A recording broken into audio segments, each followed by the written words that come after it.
Yeah. Oh, yeah, maybe. Apparently, it is not giving you guys the audio.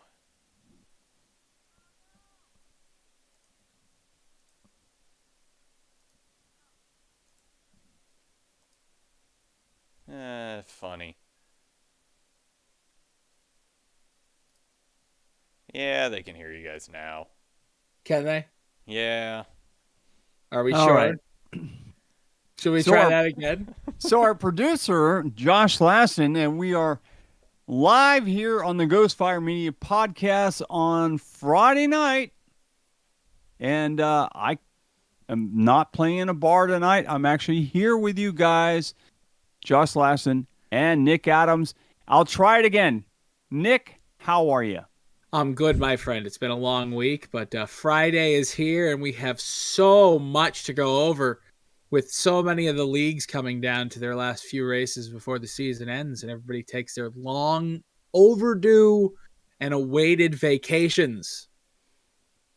Yes. Yeah. Except for us. Except for us. Me and you won't be on vacation, but we won't be on vacation. I will have at least 1 week kind of on vacation because I will be heading to Phoenix, Arizona for the NASCAR finale.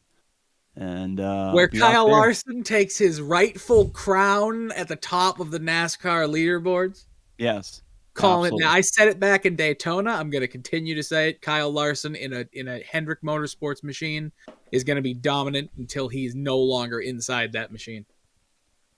Well, that's I'm sure Kyle Larson probably will jump out of that car and head straight to some kind of dirt track somewhere nearby to race some sprint car races that night. It's crazy because they asked him this week. They said, "Hey, Kyle, what are you going to do this week between now and Martinsville?" And he was like, "I mean, why would I stop racing my dirt car? It's got me this far." He's won 87 races this year between Cup Series and dirt racing. I mean, last year he won 96 out of 115 races he entered or something like that. The statistics are insane. The guy's he's a beast in whatever he gets in. You could put him in a monster truck. In his first year, he'd go win the world championship. Absolutely. And Josh, how was your week? Any tests this week or anything? Yeah, I'm not going to get into that portion. But no, Tuesday ended up spending 16 hours without power. Why? One of the feeder lines coming into my city, actually, the pole burned down. How? Why? Did somebody It run arced. into It or? was a wooden pole. It was arcing through it, and the top of it caught fire on the inside.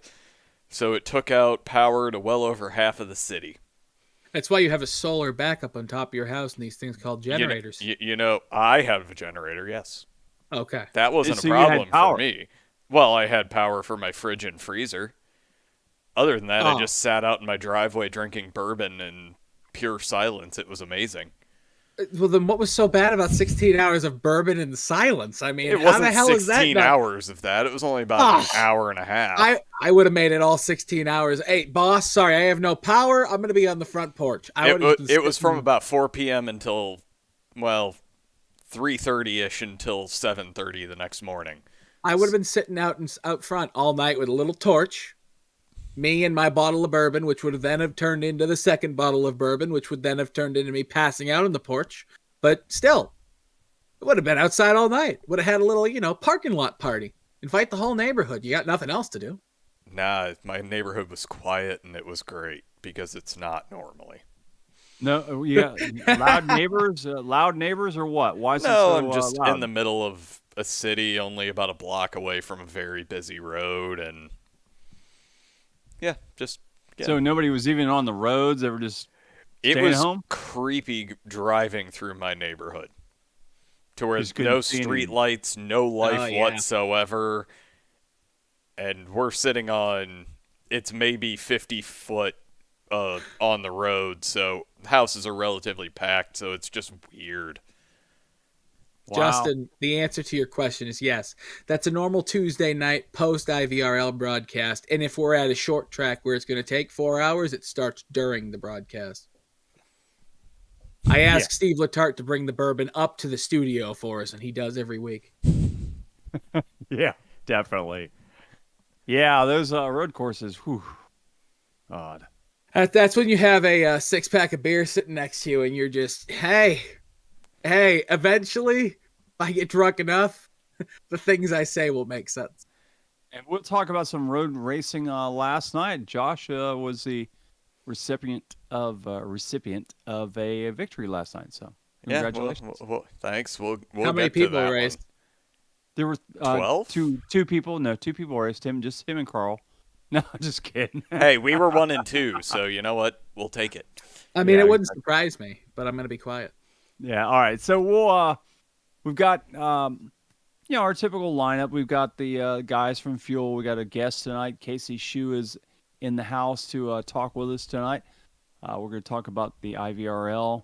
We'll talk about everything that happened in the AOLL. We'll have Stump Nick. We'll have just some fun stuff to happen tonight. We'll also talk a lot of other things, I'm sure, as well. So to try to keep you entertained for all 2 hours tonight. And hopefully we're going to cut at 10 o'clock. All right? Yeah. I know who's going to be cutting at 10 o'clock. Me when I run away at 10 o'clock. All right. That's good. That's All fine. right, so let's go ahead and hop right in. Let's bring our first guest from Fuel, Mr. Casey Shue. Hey, Casey, you got us? Gotcha. All right. Our guest tonight is Casey Shue from Fuel. And we'll get to see. He's got a camera. Oh, good. Hey, there he is. And he's got the Chase Elliott. Oh, he's my new favorite driver in on Monday nights. I ain't gonna do too much for you, so.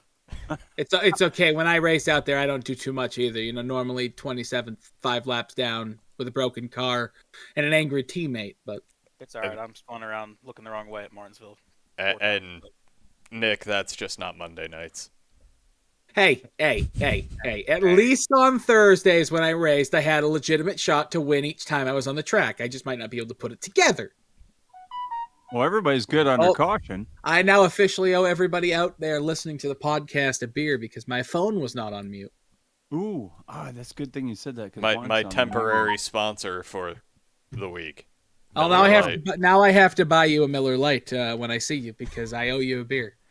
All right, so Casey, we have a regular thing we do on here. So when you come on, you have to tell us, what you do for a living, how long you've been sim racing, if you tell us anything about your rig, all the good stuff. We want to know about you, more or less, more about you than anything. You can tell us about the sim racing, but we want to know about you, not just, get to know Casey. Well, I'm an aviation maintenance technician, so I pretty much fix props for propulsion planes, which not jets. So if you fly jets, you're safe. I promise. I ain't gonna mess with it. I like my job too much. It's a lot of the military stuff, so it's just a lot of fun. Just you never know what you're gonna do. Working with acid, working with a lot of stuff, painting blades, fixing them, tearing them down, bringing them back, and that's pretty much all there is to that. To what I do. Is that what you've done your whole life, or what you? I used to actually race cars, and I just now started to come back over here. This is what I wanted to do for a while, but the opportunity wasn't there 3 years ago. So I went into the graphic installation field, and I got to actually wrap some cool cars, in a lot of the IMSA stuff actually, and that was just some of the perks of it. So I got to do that for 2 years, and I guess I found my second passion. So that was really cool. Get to see all the cars. You get to do that. Okay, let me ask you something. How much of those cars are actually painted, and how much of it is wrapped? It depends. Like actually, that one right there, the Nine's a graphic, the Mountain Dew's a graphic, the Napa Auto and the little lines, but the white and the blue are Exalta paint since they have the Exalta sponsorship. But that's just for Hendrick. People like Rick Ware Racing, that whole car is a wrap. The car really just looks like the color of my wall, and then you have a big old vinyl wrap that goes along the whole side, roof, and all the fenders. Now, where do you live, Casey? I live in Trinity, North Carolina, so it's about an hour from Charlotte. So Okay, it's so close You enough still to where wrap cars, Casey? on the side by myself. It's something like I said I kind of fell in love with doing, so I didn't want to give it up to follow what I originally wanted to do because I also fell in love with that. So then I would just kind of do it for fun on the side. I do my buddies' cars for Bowman Gray, or at least as long as they last at Bowman Gray, because I'm lucky if I can get 2 races without having to fix something on a car because everybody knows what that is. Hey, the Mhm. Madhouse. Yeah. yeah. Man, Yeah. we got to give a shout out to the Madhouse. You gotta love that place. You got guys jumping around, going through freaking windshields. I mean, there's nothing better than the Madhouse. You got to see the behind the scenes though. There's a lot of things you can't see, like walking back to the pits, and then all of a sudden the guy gets knocked out 5 feet in front of you.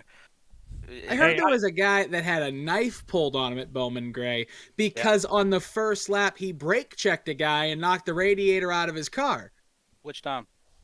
So that tells me. Hey, let me tell you something. I Right worked place. at New Smyrna Speedway, and it was pretty much the same ordeal out there as well. I mean, I've got a video of Tiger Tom Baldwin's crew chief dragging Tony Stewart by his head through the pits, and his feet are just like dragging the ground the whole time. Actually, there's a video of Tiger Tom picking Tony up by his throat and his feet doing like the Fred Flintstone thing in the air. It was so funny, and I've got that all in video. I'm So- sure that's happened at Bowman Gray. There's I'm so sure. many stories to tell from there, just from being in the pits. Probably a lot of things I can't actually say, but Well, hey, I will tell you this. I know I got chewed out on the air because I told I was radio actually, but so I was on the radio and I was telling the story about drivers before the race getting drunk before they got in the car, and the track owner called me on the air and said, can you rephrase that? I don't think you're telling the right way. I think you need to rephrase it. It was after the race. I went, hey, I'm on the air. I can do whatever the hell I want. I saw it in my own eyes. I So- I wouldn't doubt if it's before the race. I mean, Yeah. the way some of these guys drive, it's I wonder if I could go out there and do better. So Yeah, exactly. So yeah, so you understand all this stuff. So you wrap cars for a while. Now you're doing the aircraft thing. And are you married? Got kids? You No. single? Looking for some hot chick to shack up with you or what? I guess we'll go with the last one. Okay, we're looking for some hot chick to shack up with. Well, That can pay the bills and let you coast along and go back to wrap cars for a living, right? when you get out of the car on a Monday, there's this hot blonde that falls around the fuel in turn 4. She stands on top of the third motorhome on the right with the Dale Earnhardt sign. Don't go to the one with the second Dale Earnhardt sign because if you walk in there, they're nudists, and you don't want to see that. I made the mistake one time, and man, oh man, it looked like Randy Pepper and Josh Laston combined up in there. And it wasn't hair on the face, man. It was hair in other places. It was bad. It's bad. There's Harry telling movies. what I'll find out a race track. I didn't want to say it, Randy. I would just like it to be known that Baresi is lighting you up in the comments. It's all right. What's he saying? So, first off, we're not safe. Apparently, Casey sends him snaps all day of him sticking things in holes and making weird noises. What? Oh no. There's a story behind this one. Yeah, let's hear the story, Casey. I really want to hear the story. Yeah, I did too. So I the also story- want to know where he's blowing him up because I can't see it. YouTube. Ah, okay. hang on. So once you tear a prop down, it has to be cleaned because there's grease everywhere. This is not good. There's grease everywhere, and obviously there's bolts that bolt the whole thing together. So a bolt has to go through a hole, and it's got sealant all around it, and it doesn't help that the sealant's white. So and you gotta scrub inside the hole. You gotta. It's just gonna go downhill from here. You gotta go scrub inside the hole, get all the paint out, get all the grease. Give me 1 second. The following 90 seconds of the Ghost Fire Media podcast are for restricted age viewers. If you are not 18 plus, please turn the podcast off. You may continue. So it's just he'll send me stupid stuff. Maybe not that stupid, but I'll be taking a wire brush going in and out of the hole, getting all the grease out, and I'll just take my phone, I'll take a video and send it to him. That's about it. As All- far as I'm gonna go into detail, at least. All I can say is there are so many things that I could tell stories that I would probably end up getting sued from my time working at a toy company. Oh no! Honestly, I could do just for our Discord channel. Has he invited any of y'all? Because he invites the whole Earth to join our Discord channel. So if y'all ever get invited to it and want to go look, just go look at No Context. I mean, we could all probably go to jail at this point, Josh. and that's really bad. Oh my god. It's We need to move on from this subject. yes, we do. Wait a minute. We've got toys going in incorrect places. Not those types No, of toys. People, it's get your just- head out of the gutter. No, Thanks, Tom.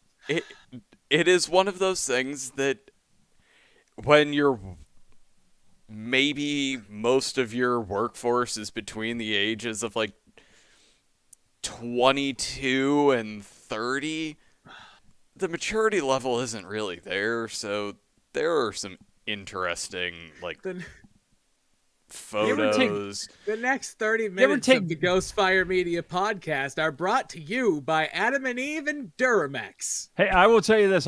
When I used to, well, I still do, but I still do this today. Go into Walmart and you'll see a G.I. Joe out and maybe a Barbie, and you put Barbie prop down and you kind of put G.I. Joe behind. What are you, 4 years old?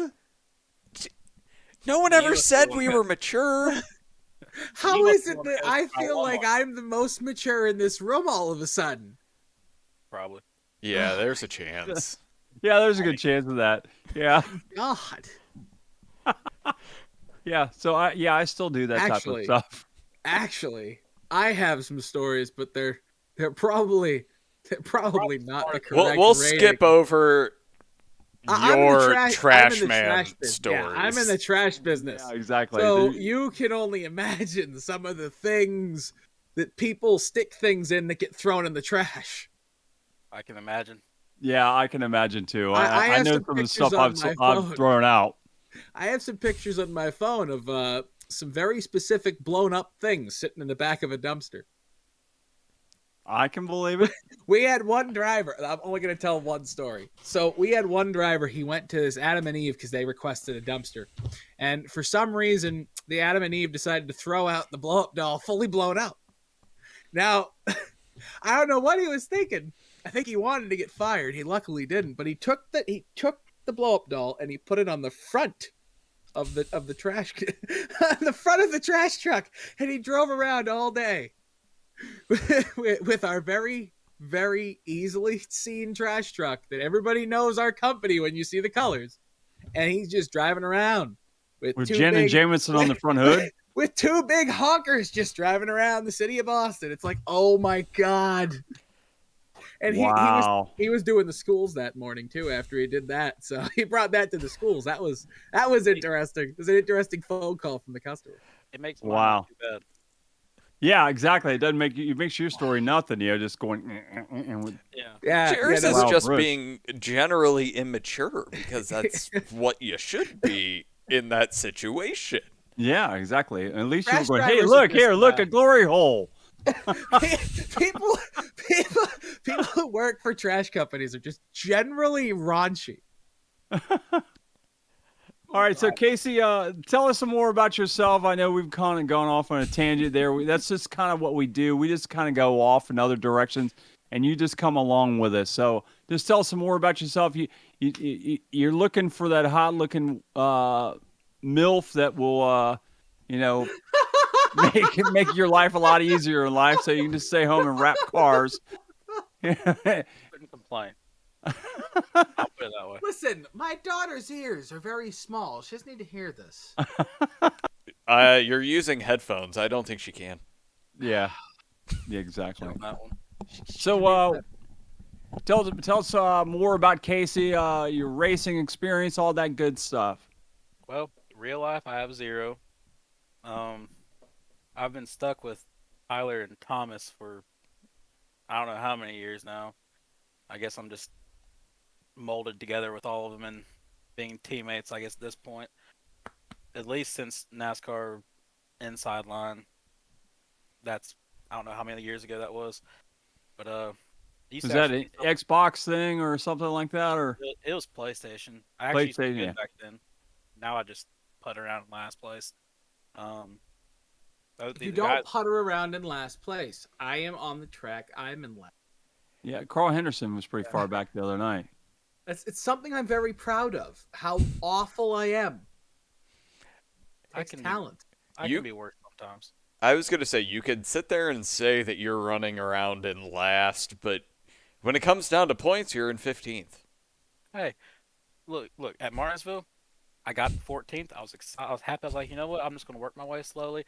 I actually like Martinsville. I ran well there in the Sportsman. I guess that's what it's called. I don't remember. Ran well. Finished third there. Got the 14th. Then I got spun by Kiddo, I think. Then I got dead last place. Got into another thing, but got a lap down. Got all the way back to 14th again. I come on the thing. I said, "Hey Thomas, I'm back in 14th. Man, we're going good." And then here comes McQuiston just spun me out again. I'm like, all right, well, back here I go again. And then I started working my way up again, and then I got punted out of the way again. So it's up and down everywhere I go. You have Adam Wood luck in that case. Nah, you got my luck. You don't know half my luck. No, bring- I've got really bad luck. So I have to say I got no luck at all. So Look, you need to come into our Discord and have Thomas talk to you. I can promise you, I top it. well, back in the day, I used to be pretty good. Now I suck really bad. So Yeah, that's called getting old. I wish I was natural. what? Some of these Can't hear guys. you. Talk about can't hear people. Tuesday night when we talk about that, Randy, you had some serious audio issues. I can't wait to talk about that. Well, I'm good. Yeah, we'll talk about that. Speaking of audio issues, apparently, Casey, you just recently got your audio issues fixed, huh? About what? What did Thomas say? I'm sure he's the one who brought that one up, right? You were so far behind, sir. That was Oh, okay. Well, okay. You're going to like 5 different places for Alright. your comments. That was in reference that's to what you he guys does. being Okay, silent. So how about we talk about your chair? My chair. Chair on your rig. Oh, it's just a gold beat up junkyard chair from a don't even remember what car it was. Got it for like $50. Bolted it to some those do it yourself videos and bolted the wheel onto it and got somewhat of a setup. That's what I have a cockpit out in my garage that I haven't set up yet. Same thing. I got a chair that came out of a Ford Escort bolted on it. So I'm trying to talk to my friend about letting me use his seat from his modified because he doesn't use it anymore, but have to do some modifications to it, widening it out a little bit. He's a little toothpick, so if he gives it to me, I'm gonna have to widen the seat out. So are you you running VR? You running triples? You running single? What are you doing? I use the crappy TV in front of my bed. That's what I use. A TV. But Wow, I cannot believe that's why you suck, man. I'm telling you. I know. Because you got the same problem I do. You're lagging.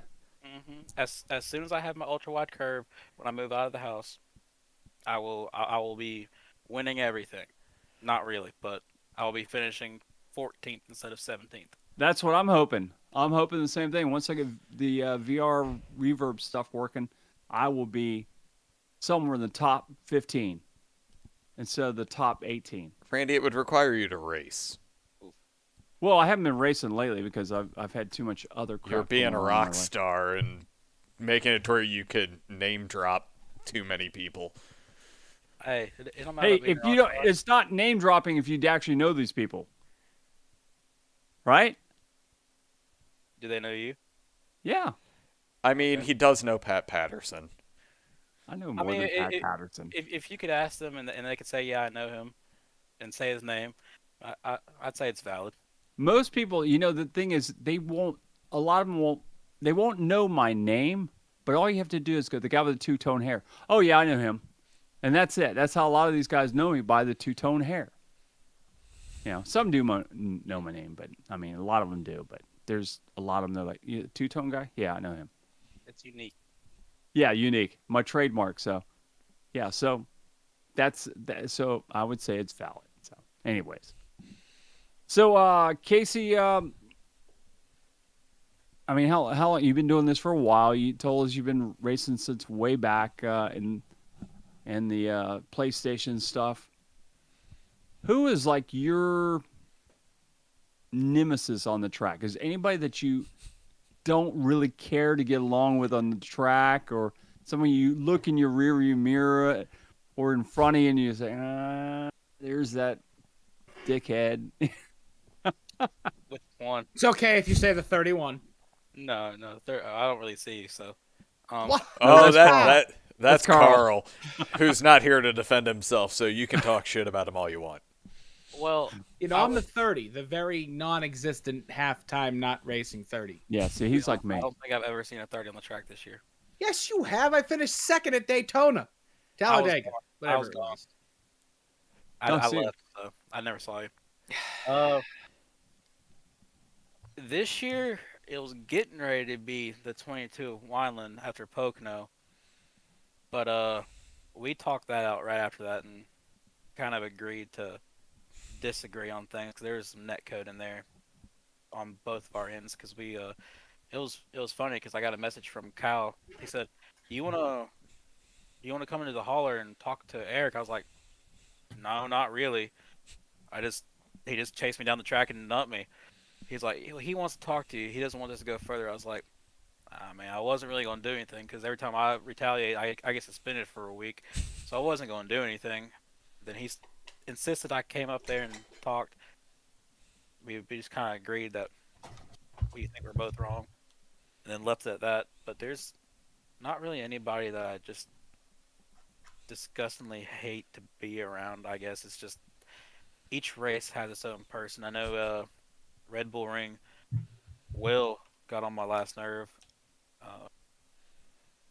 pretty bad, and then he finally got by, then about spun out and doored me, hit me a lot of times.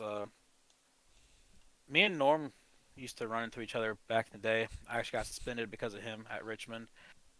And that's about it.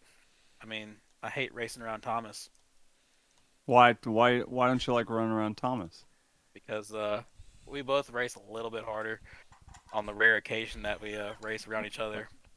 Or even our new teammate Edwards, he's a little bit newer, so we try to finish in front of him, and we make fun of us if we finish behind him.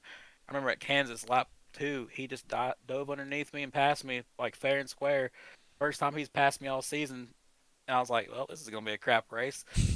I just knew how that was gonna go, but I hate racing around my teammates because I race harder, and then I'm scared to wreck them, especially. Yeah, So I get that. I hate racing around my teammates because I'm afraid I'm going to be the one that takes them out. it's really race to race. I guess each race has its own person that I'll end up hating to be around. Yeah, that's Josh? kind of how it goes. I was gonna say I don't ever really feel bad about running into teammates, except for like one or two specific instances to where it was a turn 2 lap 1 incident where I came up on Carl. Or under caution. Well, you guys hit me under caution. I don't It's hit you like- guys. Payback. Thomas took a win away from me from spinning somebody else into my quarter panel coming to the checker at Daytona a couple years ago. So it is what it is. I'm sure he'll comment in about 2 minutes when he hears it. I mean, was it intentional? No, but it was just the fact that I don't really get into position to win much, and I was going to win that. He just thought he would be a good teammate and side draft the other guy, and that end was history. Finished third, flying through the air, coming through the checkered flag and everything. So I kind of want to be in your guys' Discord after this because Thomas has given us great stuff. So apparently you did something great under caution at New Hampshire? Oh, yeah. So I pile drived the caution. The reason for the caution, I was on the front stretch. This was on the back stretch. Well, caution came out. I was in the middle of turns 1 and 2, and there's a whole meme for this, by the way. So just go to the Fuel Discord, and we'll probably have it on ready to click and enter. Well, I got on the back stretch, so I take my tires off whenever I start a run, because if I have to come to the pits for any reason, I don't want to end up taking tires without wanting to take tires. So I'll usually turn the black box on and I'll click the tires on. Well, I was looking to my right and looking down the corner at the black box. I don't know why I'm looking and pointing like y'all can see it, but all of a sudden I look up and there's just two cars just sitting sideways in the middle of the track from the caution that happened 30 seconds ago, and I just flew into them full speed. Um, yeah, that reaction was everybody. And there was a guy behind me that was following me that ran full speed into me, so it was really bad. And then we were out of the race. The commentators were saying the guys should be ejected from the race, which, I mean, we had no engines. How were we going to race anyway? It was the 30-minute repair. They were saying they need to get suspended, possibly kicked out of the league. Well, I was over there. I was embarrassed because, I mean, come on, you can't really miss what I did. Sometimes you can miss, like, I hate to call him out, but Tyler spun on the outlap at Darlington this year, and y'all didn't get it. He took a car out on the broadcast, and the camera was elsewhere, so y'all missed that whole thing. And I was so mad because that was embarrassing. Mine was embarrassing, and there was no way to get around mine. But then we got in the chat, and I was like, I messed up. I was looking down. You can believe me, not believe me. I know it sounds stupid, but I was looking at my black box, changing some settings, and the guy that ran to me was going off on him, saying I shouldn't be suspended. This is stupid. You're a crappy commentator, and he kept going off on him. I forgot who it was. They spent the rest of the race just arguing with each other. And I was like, you could just say you messed up and went full speed into a wreck. It's okay. I admitted it, and I'll take ownership of it. It's probably the single best thing that's happened in fuel. Not best, but funniest. Most entertaining. Yeah, I get to see it a lot. So. Oh, don't worry. It was only like 3 weeks ago that I wasn't paying attention. I got the wave around, no way paying attention, and I'm going full tilt, and all of a sudden I hear someone say, "Is he gonna stop?" And then there's me that goes halfway through the field on the right side while I'm trying to stop, and everybody's just like, "Hey, he actually pulled it off." Yeah, a couple of those. I cannot say that once caution comes out, all focus goes on something else at some point or another. Yeah, usually mine's not racing related at all, so. I usually have my phone in my hand because I'm a terrible individual. We got videos of that too. I'm a terrible, Really? terrible individual. What you have really you have a phone in your hand while you're racing? When I rear-ended Josh, Yeah, Carl. When I rear-ended Carl, like my third week in the league, it's because I looked down at my phone and I looked up and I was like, "Oh shit! I don't have enough time to stop." That was me at New Hampshire. It was funny. Really? At New Hampshire on a short track, was it going to the pits or driving on the track? That was the caution. When I was looking at the black box in the corner, it wasn't my phone at least, but I was looking elsewhere. Oh, yeah, well that's yeah. Yeah, I mean, you have a good different. excuse. Yeah, no, Yeah, I mean I've done that too. I've done the same. I've looked down at my black boxes, see my relative and all this stuff. Yeah, I've done that before. But a guy driving now, everybody that's out there watching the podcast tonight, if you're riding in your car or driving your sim, whatever, and you've got a phone in your hand, texting or whatever, because we know guys do this, you're an idiot. Put the phone down. You got an hour and a half driving around a freaking racetrack. Put the freaking phone down. Caution. It doesn't matter. Put the phone down. What are you waiting for? Oh, my mom just texted me. I got to text her back. Yeah. Mom, I'll be home at 3:45 this evening. I will bring peas because I know you like your peas. I'll go by Walmart and pick those up. What the hell? I don't do it anymore because of a video Thomas again has. anything you want on me, just ask Thomas. He probably has a video or a picture of it. Little prick. Um, so yeah, anything you want on me, just go to Thomas and he'll probably have it. There's too much to think So about. what you're saying is, if I want to blackmail you, I just go talk to Bressy. Yeah, pretty much. Bressy, I'll Oh be calling you in God. 10 minutes. Speaking of that video, ... I'm waiting for something to appear. Which video? I don't know. That's all he says. He's sending you something right now? It was at that moment he knew he fucked up. That's all right. Wait, what Is this video? in general? Where's this at? Are we Oh, gonna be able to see I'm this? waiting. But it's a Twitter link. Oh, Oh, it's probably New Hampshire. have you crashing while you're looking on Where's your the phone? Twitter link? I don't see it. It's Oh, I got it. Do you have to approve it? No. I just You need must be to. the only person not on Twitter anymore. I don't see it. Oh, Yeah, DM'd he to sent you. it to me directly. Oh wow. Ah, man, it's special to you. And definitely come to the JTM Discord channel after this. Oh, Because I've he'll got be it. waiting for me. And apparently I have other things here. Oh Lord. Sorry. Wow, man. I He A didn't- full book on you. No, it just takes a second here. While we're waiting for that. Oh God, no. Oh, we got that? We got what we got? Mm. Oh my God. The suspense is killing me. All right. Well, while we're waiting for Josh, I've been I starting put it this up. one- No, I put it up on the actual stream here. Ooh. Oh boy, I gotta look on the Oh. stream. 'Cause I can't. Oh, Oh, that's me looking at my phone. you're under green. Hey, I just What? had it on a caution. You're under green. How do you? You're under green. Yeah, that was Oh, dude, you are under green. that was under green. Oh my God. Jesus Christ, you are a fucking danger to yourself and others involved. That was a couple I'm of gonna years change your name in the Discord to Danger.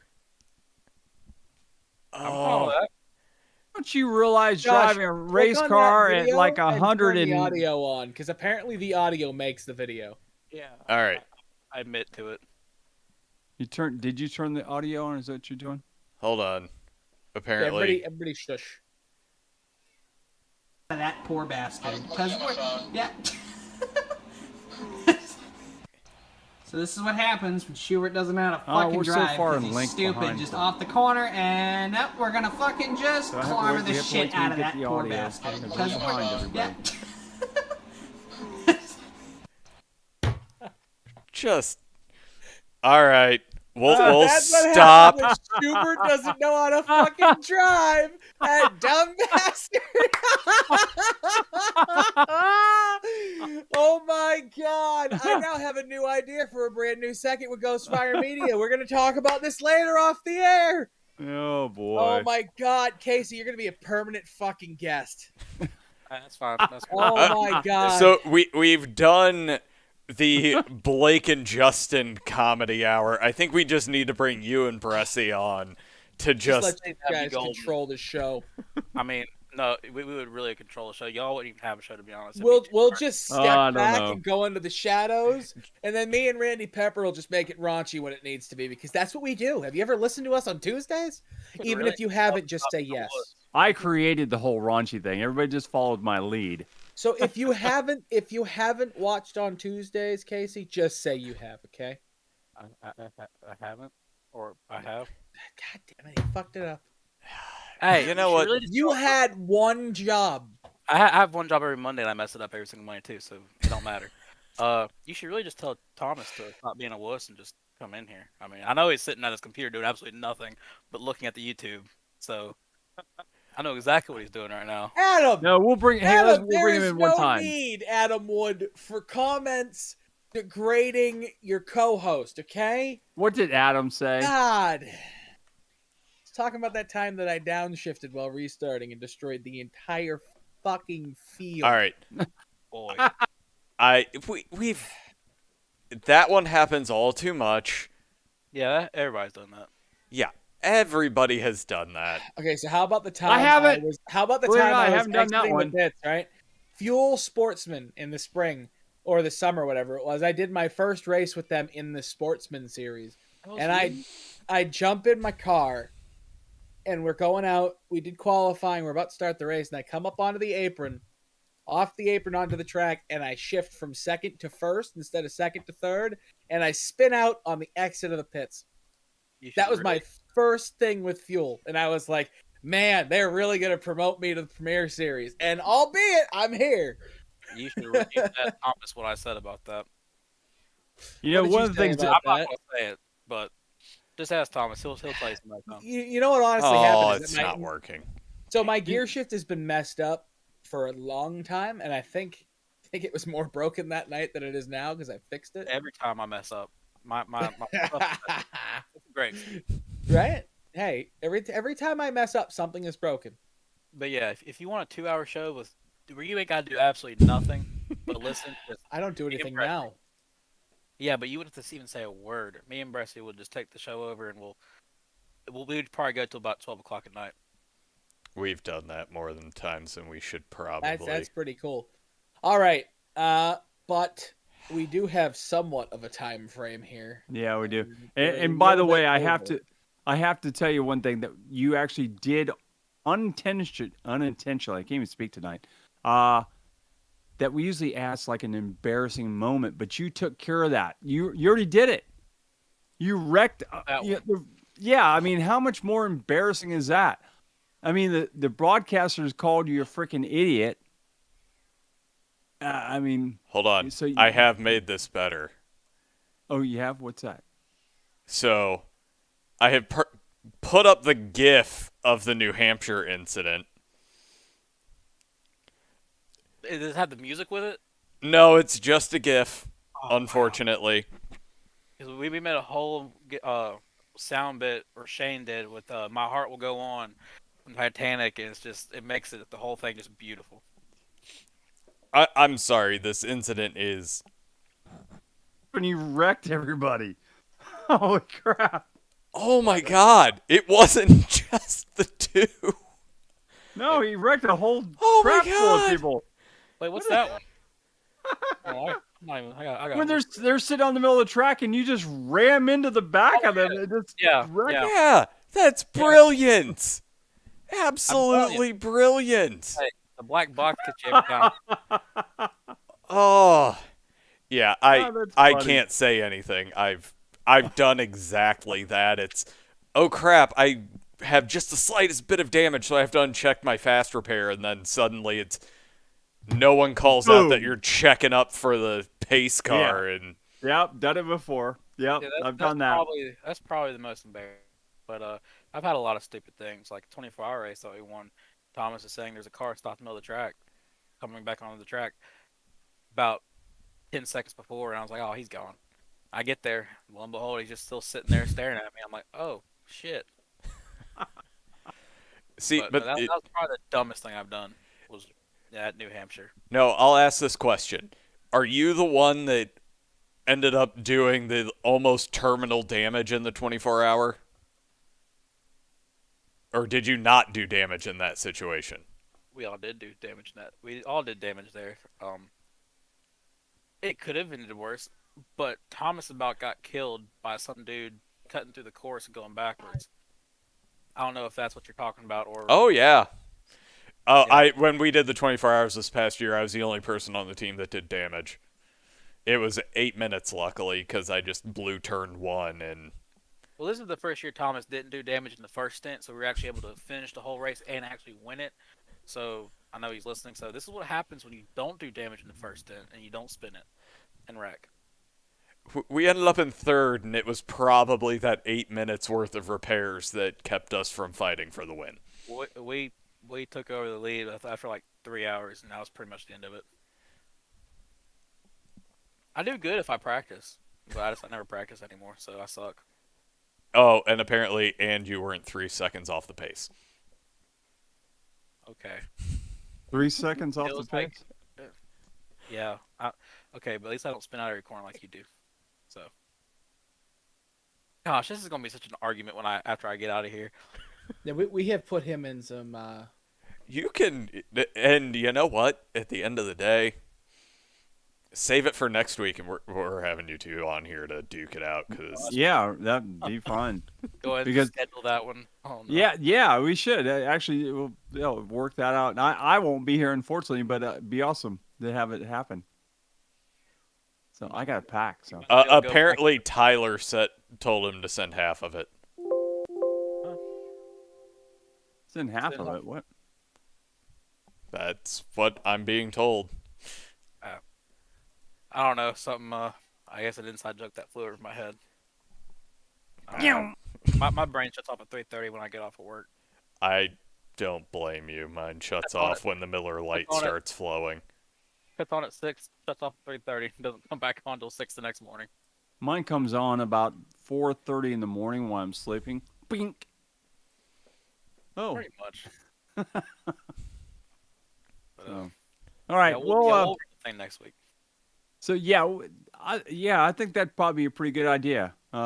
Bring those two on here for a little bit, and let them go on about their way here. We probably hear some very entertaining stories. That would have to actually be put in the title 18 plus for the first half, or whatever. Oh, it's Yeah, always we're 18 used plus to with it. me. Yeah. Whenever Nick and me are 21 on here, plus it's might be the best. Like, what's the one above R? Is it an X? NC-17. NC-17 and then X. I don't think we're getting an X rating because, I'm not going unless, shirtless.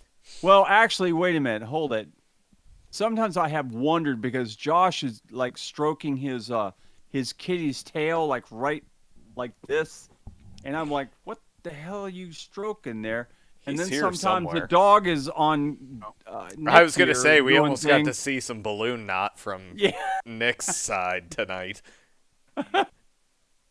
This is like I go to bed like on my mind now, so It's a female, Josh. that makes it worse. Yeah. What was that night where I was talking about the peanut You know, butter? you know what, Josh? I'm gonna call. I'm just gonna tweet Pat McAfee, and I'm gonna have him show up at your house, and I'm gonna have him stomp ya out. Okay? Too bad he's I'm not just even. gonna have him stomp ya out. That'd be funny. He probably won't even see it though. I'm gonna send Thunder Rosa your way. I tweet Pat McAfee every once in a while. He's replied. He's a good dude. Oh, wow. He's a very good dude. He's He helped crazy. me win $1,000 a couple weeks ago. Did Good he? dude right there. Yeah. With his same day, his risk-free same game parlay from FanDuel Sportsbook. Wow.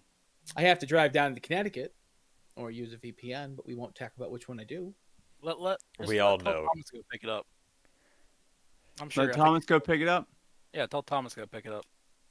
Oh no, it's Probably all on my not get phone. it back, It's nice. though. It's nice. It's all on my phone. It was nice. All right. So let's wrap this up. Thanks for coming on. We do want to ask you one thing. Predict who you think is going to win this week's race. Where are we at? Or in real life? No. Oh, Oh We're no, talking we'll, fuel. where are If we at? that you would- guys, I don't run fuel, so I have no freaking Hold on, I'll clue. tell you. I knew I'm just 2 a days void. ago, and now I don't remember. You could, if you want, you could predict who you think's going to win the actual race in real life, but we'll do that. I was gonna Yeah, say, we can do that, yeah. it's Road Atlanta. Ew. All right, so I will not be making my return tonight on Monday. I'll be making my return the next Monday. Josh We're probably not might at want to run that one. Move it No. So I can't make that race. I'll have to sit out a race due to protocols. What do you What, mean are you, protocol? COVID protocol? What What did you get the protocol? virtual COVID protocol? Yeah, if it makes me not have to race Road Atlanta, it's whatever. Oh, so you thought virtual COVID? I got you. I'm not gonna I lie. understand. I really considered just pile driving Travis McQuistion last week so I could get suspended for a week. Wow. Just came take out Carl Henderson. It'd be even more fun. You 'Cause don't- I'd love to. He wasn't around half the race. It didn't matter. Yeah, so I couldn't take Kid out because he actually said sorry for spinning me, but the other one didn't say anything, so I said, if I pile drive him into the corner here, I'll get suspended for a week, which is gonna suck, but I got nothing to race with anyway, and it's Road Atlanta, so it's a win-win. I missed my breaking point. Sorry. All right, so who do you think that possibly will win this thing? Do I have to give one, or can I give like two? We'll let can you give have us two. two. We'll let you have two. Sure, we'll let you have two. Okay, not biased, but Thomas and Justin. Oh my God! Talk about kissing ass. Hey, kiss his ass. He won Red Bull Ring. You gotta give. He actually just pissed the 1 and 2 from Red Bull Ring. Well, and Thomas is always the one whenever we would run the iRacing series with me, him, and Tyler. We always did a cool thing with it: one spot, one drive, and want to be a crew chief. He always raced the road course races because we can't touch him on that stuff. So he might not win it. He'll probably finish second because he'll mess up somewhere and then complain about it for half the race. I didn't say that. So It's there Justin? in the ether for eternity. Justin's, I guess it's going to be my number one pick. And then TB's going to be close second. Might be able to beat him out because he loves Road Atlanta. So definitely not me. So Nick, I have no idea. Thomas, I have no idea. kiss ass. I have no idea. I could say Michael Stroll. I don't know. I don't know. I have no idea. I can So pick somebody else. I was gonna say it. I got Allen. Oh, I Most- forgot Alan Elwood even existed. Sorry, Alan. You painted cars for me, and I completely forgot. wow. I He's apologize. a ditch, big time. Pay your cars. Trust me, it's been a long ass week. I can't remember what my name is. I don't feel sorry for you. It's Gumpy, right? Yeah, I can't feel bad for you. What a dick. So I'm gonna pick Blake Gordon. Meh. Eh. Oh, Safe. I'm going out there. I don't know if that's a safe bet though, because like No, for the first time ever, I feel like Blake is human in this league. Yeah, I mean he finished like 13th or 14th last week, or I don't know. Well, you got multiple wrecks. He was I mean, other than Yeah, Blake's but- win, which was at a short track and Over kind after of race. like, I mean, you could ask Blake. I don't think Blake, the night that he won in Fuel, was the fastest guy on the track. I think he was probably second or third. He just got lucky the way cautions fell and when he Was that got in USA? front. Yeah. Oh, that's when I got spun 3 times too. Yeah. So I don't know. I mean, it feels like, how do I say this without being a dick to Blake Gordon? Blake is probably the most talented person I've ever met on iRacing before we went to Fuel. And then we went to Fuel. And it's like, there's like 17 1As and Bs. And it's like, there's no 1 and 2 there. There's so many talented guys there that I think Blake, even with his immense talent, like his flaws show more in this league because these guys have been doing it for so long at such a high level. And And he has maybe not the same level of competition wherever else he races. So Yeah, I have to say, there's a league that the 3 of us we ran when we first got to iRacing. I could show up, not even look at the track, and I would show up and run top 5 with Thomas and Tyler. Now, if I actually want to run top 10, I have to actually practice, which I just don't do. I guess I've prioritized my life over iRacing now. I used to do it the other way, but just do it to have fun. don't. And you're not don't married feel either. Bad. wow. No, Yeah, it's not amazing. married. Not married, because usually when it's usually the guy that's married that the wife says, "Are you on that damn computer again?" That's my Yeah. conscience at this point. My conscience tells me that. I'm like, why are you on the computer again? You got homework to do. You're 24 and you're still in college. Get your homework done and get out of college. Hey, Don't there you feel go. bad. I didn't graduate until I was 26. Well, I'm on pace to get 26, so Well, I'm Don't still. ever I feel may bad. make it by the time I'm 60. hey, as long as you graduate. Randy, you have the high guitar school? attic. You have the I- guitar I got attic. a- You don't need. Hey, send me a couple guitars. I need to add to my wall. Wait. My guitars are a little bit better than Art- wall ornaments. All right. Before Wall you ornaments. need to if what I'm hearing, you have to show Randy because you can see what's behind him. How do I get this thing off here? Oh, that all this stuff. Well, that's junk. But like, Wait a minute, I you mean, got that's just one. Okay, is that a Sterling or is that an EVH or an Ernie Ball? Sterling. Okay. My So Gibson's all wrapped up, so. Okay, you got Gibson back there? It's What in is- the case because I play that one. That's the one I play. Everything else Les stays Paul Studio or Les Paul Standards? Classic. Studio ripped apart and custom put everything else in there that I wanted. So Okay.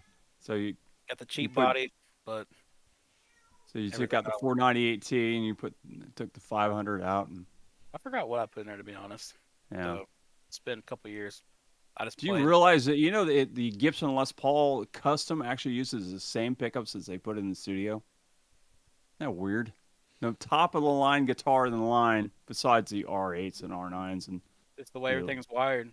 It can make it sound different. So yes, absolutely, and plus a little different top on it. So, Yeah, but you yeah, so you play a little guitar. So you didn't tell me that. well, that's yeah, for about 12 years now. So Well, awesome, good job. You realize if you need a new guitar, you come see me at the Guitar Attic because I sell. Where good is the stuff. Guitar Attic located? and what do you do, 1672 and a half Randy? Ridgewood Avenue, beautiful Daytona Beach. Actually, we call it Daytona. But yeah, back here we got some cool guitars. I've got back there a 1986 Paul Reed Smith. The one in the middle actually was owned by one of the members from Tom Petty and was actually used on the first Tom Petty album.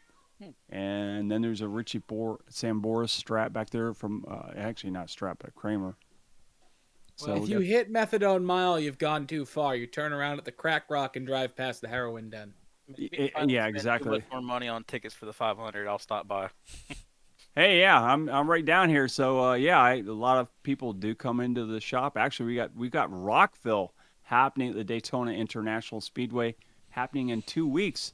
So I'm hoping we're gonna have a few of the guys come in from either Metallica or Slipknot or whoever. We got so many of these guys playing that thing. Yeah, dropping too much money on the 500. So You know can where the still come Daytona in and look 500 is, and you can drool. Come in, You know drool where the like everybody 500 is else. nice and comfortable and a lot cheaper? the house. On my couch, watching it on TV with popcorn without the shitty seats that Daytona International Speedway has. Oh no, the seats have been updated. No, actually the seats at Daytona are actually pretty good. If you've never been to a race at Daytona International Speedway, you don't know what you're missing because I mean all those other tracks are okay. You come to Daytona. Daytona's like a first class racing experience. Let me tell you, man, they really did a wonderful job out there. This will be You the know only it's not a time I first do class that racing race, experience?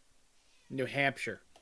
All right. Not a Before first-class we get race. into a very long rant No, about no, New Hampshire no, Motor I Speedway like from Nick. No, I like New Hampshire Motor Speedway now. They fixed the package. They redid the corners so there's no bumps in there anymore. They made it better. It was a better race, much better race. Maybe, just maybe, if you're on the East Coast where it rains 11 months out of 12 months of the year and the other month it snows, maybe you should, I don't know, consider putting up some sort of things that run on electricity that illuminate lights over the track. What are they called? Oh, that's right. Lights. Put up lights. We have lights at Daytona. Damn racetrack. Makes no sense. Ruined a perfectly good race by shortening it by 10 laps. It'll be the only race I go to at Daytona. I'm literally going to it just because it's the 500. I'm scared to even see what that car even drafts in races like. It's the name of the race. That's the only reason why. Checking the bucket list items off, I guess. Well, it's a great track. You'll enjoy it. You really will. It's a great experience. And we still don't I've know been what to car a you're lot going of tracks. Trust me, I've been to a lot of tracks. Daytona is unlike any other track. That's another So- thing, though. You don't know what car you're going to see yet because it's not official what they're driving at the 500. Yeah, they could be driving this because car now. the conversation continues to be rolling it out like they did the COT because they just don't feel confident in the safety tests at high speed, with high speed incidences with these new cars. you might see the last Daytona 500 with the Gen 7s or Gen 6s, whatever the hell they are now. Gen So I don't 6. even like that package style either. I mean, mostly because I get to watch my driver wreck, but I don't know. I like the old styles. Well, I think the thing is that they think that the new car is going to bring the old style NASCAR back. They think that's what's going to happen, but they are just not confident in the safety aspect of it yet because they failed so many crumple tests Well, that's in what so many key areas of the race car. Thomas made a joke, and I didn't think about it until he made the joke. It really wasn't a joke. He said, "You might see the first person die in NASCAR since 2001." And I was sitting there thinking about it. I was like, "Yeah, yeah, I can." And don't think probably go to another race after that if that happened. I don't think that'll happen. No. I don't think that. I don't. I would almost say that we probably never will see another person die in a race car in NASCAR. By accident standards, there could be medical problems. You could have a stroke or a heart attack, but right, that could happen. Yeah, but not by accident standard. I still think, with the Hans device and all the other safety precautions they have in those cars, that we won't see that happen ever again. You might break a leg or arm or something.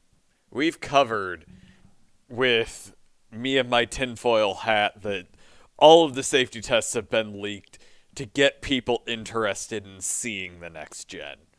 But I think from what my sources say, and my sources are much better than reading it on Twitter, what I've gotten from inside the teams is that there is actual legitimate fear of putting a driver behind the wheel of that car at a racetrack where you're most likely in these new cars, because of how aerodynamic they are, the smaller size of the restrictor plate, you're most likely going to be touching 205, 206 miles an hour in the draft. There is some serious fear and almost like Talladega 67 vibes of people not showing up to the racetrack if you bring that car to Daytona.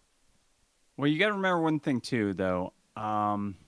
We are going to be in a very condensed Daytona 500 weekend or week, whatever. Because usually we saw the Bud Shootout, Clash, whatever would happen the week before. The guys would test the Friday night before, or the Friday and the Saturday. Then they'd go in and do the Clash, and then you have a couple of days off. But then you'd have the day before the Twins, a Wednesday. They practice then they do the Twins, and then they practice in between and before the 500 up until then. This year, we do know that the Clash is going to be run in California. That means we're only really going to have one day, maybe, for those guys to get out on the track before the Twins. Yeah, with the and new run car. With the new car. Yeah, you're bringing the new car to LA. LA, right. So what I think Josh is correct on this, how this kind of leaks out here to create drama. Because really, I talked about this before, NASCAR likes to do this.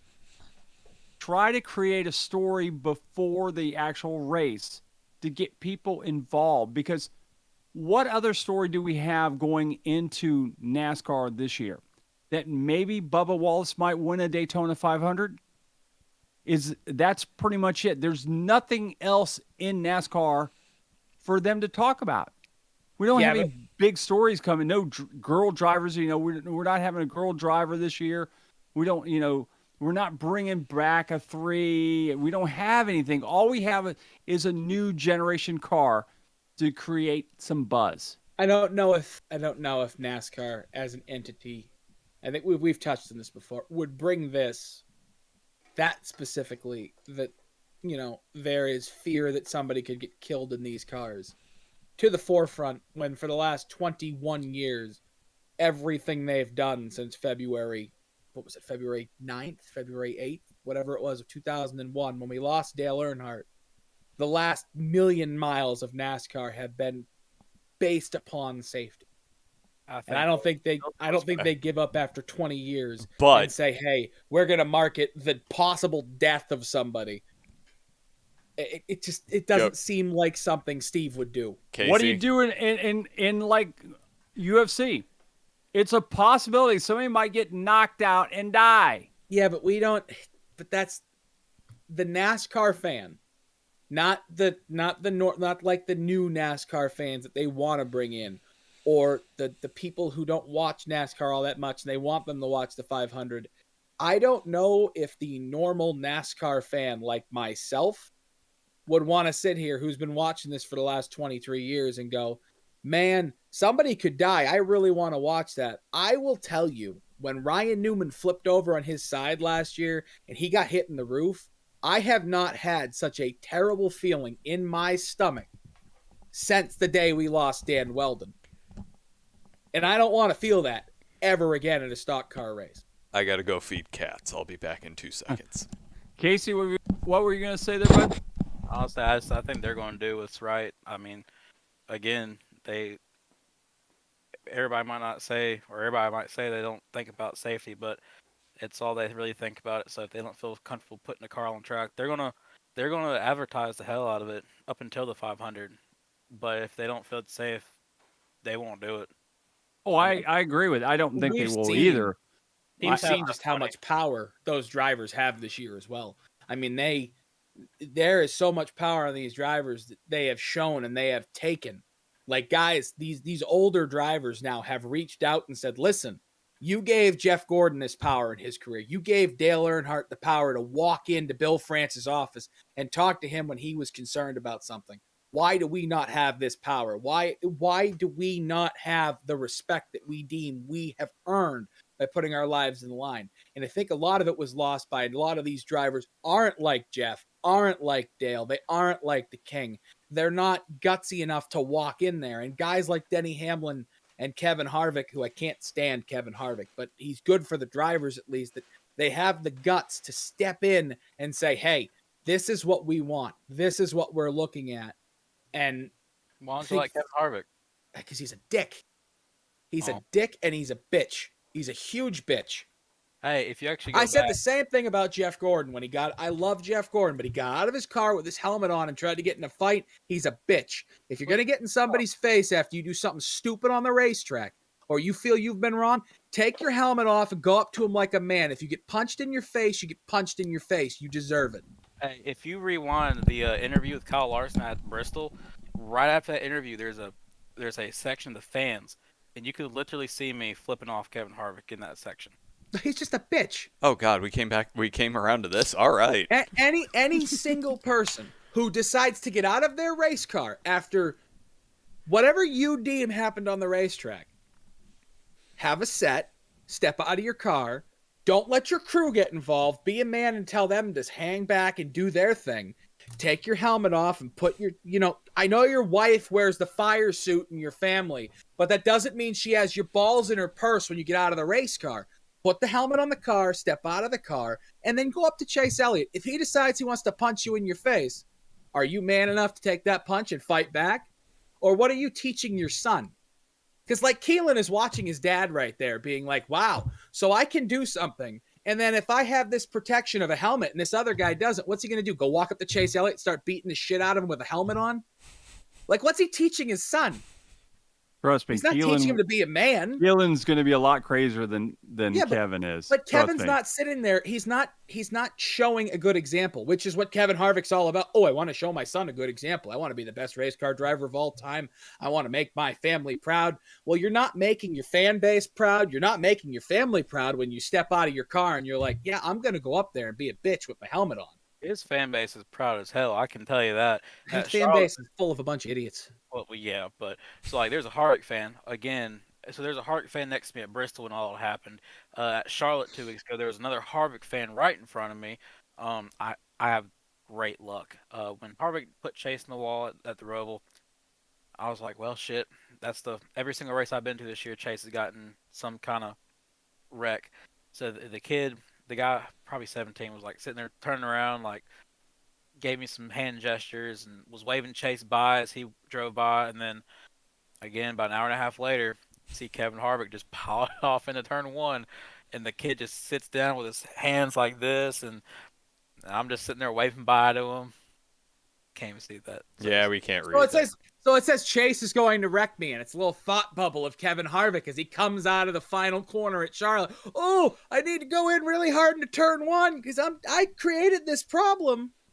Gotta, Dumbass. if you want to get payback on Chase, you kind of need to take him out of the race completely and not just make sure you can be on the track. Oh, Chase Elliott is actually he really the did luckiest try person. there though, and He tried. Kevin Harvick is the luckiest person at He that would've done point it in the there. race. He would've Because done when it he turned Chase into the wall and Chase backed it in, when they came back up onto the oval, Chase was turning left to put Kevin headfirst into the wall, and he missed by that much and got taken out by his lucky teammate, Cole Custer. And if it wasn't for Cole Custer being in the way, Kevin Harvick would have been in the wall in a ball of flames, and everybody would have been just cheering as the car's on fire and Kevin's jumping out. What you're saying is it just would have happened sooner. Yeah. It happened anyway. Well, I mean, but Chase didn't Yeah, have but to he do did it. to him. Kevin Yeah. Harvick did it to himself because he's Yeah, a Kevin Harvick did it. jackass. It's okay. I think what Chase did at Bristol would have been just fine if he didn't say it on the damn radio.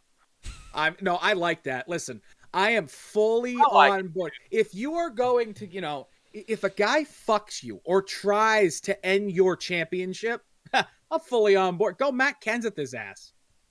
Yeah, I can't. I can tell you one thing. Take his ass out. Look, since I'm going to Martinsville, I can guarantee it's probably what's going to happen. No, you know why it won't happen? Because Kevin Harvick's not that fucking. He doesn't have that big of a set. Okay, he's not Matt Kenseth. Matt Kenseth was at the end of his career with nothing to lose, didn't give a shit. He was retiring at the start of the next season anyway. He didn't care. Kevin Harvick, for some reason, still thinks he can do this. When he's on a team that I don't know what the hell happened to Stewart Haas Racing over the last 12 months, but that is not the same program. No, That program is dog shit. it's all right. Kyle Larson's going to win the championship anyway. Yeah, we've already discussed that. We already said. Well, Chicago but I won the whole thing. worry, right? If Chase doesn't get in to the championship four and Kevin Harvick is still out there on his little bitch fit, does he go one step further and cost Rick Hendrick a championship? I don't think so. Because if he does that, I can promise you, Tony Stewart's going to get punched in the mouth because Rick Hendrick and Richard Childress are not afraid to punch people in the mouth. I'm sorry, but I don't think Rick Hendrick can swing fast enough. No, he wouldn't send. No, it's not gonna happen. He wouldn't do it himself. He'd send Jeff Gordon down there. Jeff Gordon's not afraid to punch somebody, especially for his boss, and especially for a guy he seems as a dad. He'll punch him in his face. You just called him a bitch. Like 5 No, minutes. no, I love Jeff Gordon. There's a difference between how I felt about Jeff Gordon and how I felt about Kevin Harvick. I thought Kevin Harvick was a bitch before he got out of his car and didn't take his helmet off, but that solidified it. I thought at the time that Jeff Gordon, I like Jeff Gordon. I'm always going to be a fan of Jeff Gordon. My entire diecast collection is Jeff Gordon. But when he stepped out of the car and decided to get in Matt Kenseth's face, I lost a little bit of respect for him that day, and I thought he was a bitch from that moment on, until he got his revenge on everybody who called him a bitch by stepping out of his car and trying to break Brad Keselowski's jaw. And that was the best moment in the history of NASCAR in the last decade. Was it Matt Kenseth that got out of the car, or was it Jeff Burton? Oh, I forgot about Jeff Gordon and Jeff Burton. That one Yeah. was good. I like the Jeff. That was when That Jeff was Gordon awful, showed that he one. had it. I forgot about that one because Hey! nobody thought about it. They were like, "Oh, Jeff's going to talk to Jeff Burton," and then No, all he of a sudden, he was just like, "Rrr." It's okay. Jeff Burton did pretty much what I did at New Hampshire, just on the turn at Texas. See, I'm validated. I'm good. He was on the No. phone, "No, I don't know what he Jeff." was was looking Earl at his Marlin. black box. or no? It was black. Who Yeah, was it? black box. It was Keselowski that pulled the phone out and was filming while he's driving the car. I can't remember the excuse. I think the excuse from Jeff Burton was they had a tire go down. And then he said later in another interview, "Oh, Jeff got up into me in turn 1 and turn 2 on the, before the caution came out." So I thought the next time by when the caution come out, I just give him a little shove and tell him I didn't like it. And we hooked bumpers and he went into the wall and I felt really bad. I didn't expect him to punch me in the face, but hey, you get what you get. Now they Yep. work together. Yeah, yeah, That's hilarious. yeah, absolutely. Poor Jeff. So all right, so we've We taken have enough. Of, Diverged. way We've taken over our our quota. timeline and we've completely blown we've it. completely thrown that away. I said we're going to be done at 10 o'clock tonight, Right. and so far we are so far over that Oh, no, we'll Mark. be You done by can 10. blame me for producing, but you know what? This has been fantastic, Casey. Yeah, this has been This is been the fine, best Casey. conversation I have had with Yeah. a guest since we've had it. I mean, Casey, I love talking to you. We're Well, gonna we've have had to some get you good back guests. on. I'm not taking anything from anybody, but No, I think Casey, this you've is the been best enjoyable. conversation We're going to that I say, have personally had. yeah, you've been very enjoyable. And remember, next time you need a guitar, you call me. All right. Or if you Send just me a want to message. bullshit about stupidity in NASCAR, i.e., our dual hatred of the man who drives the number 4, and will always be remembered for being the biggest waste of money at RCR in the history of that organization. Hey, just Getting going- in a car that should have won a championship the year Dale Earnhardt died, to going all the way to like 15th in the standings before he left. It just pathetic waste of money. Just join JTM Discord anytime you want. We have 10 times better conversations there. Not that this wasn't fun, but it just ramps up there because nobody's listening. All right, Casey, we're going to let you go with that, and so we can move on to our other subjects of the night. And thanks for stopping by, man. We do appreciate your time, and we will see you on the track soon. Thank you. All right. See you, sir. Who's pulling? All right, there we go. All right, so we'll just jump right into it. The next one we go to is the IVRL. That's our Tuesday night broadcast. Me and Randy Pepper do that, and we're winding down this fantastic 2021 season So, with one of I'm covering the, over some faces right now. that's fine, with one of the biggest fields we had in a long time this past Tuesday. Oh, what happened to that? Why did we? I don't know. That was awesome. I'm we not were going to down to 12, and now all of a sudden we're getting like 15, 16 drivers showing up. So we're getting bigger fields.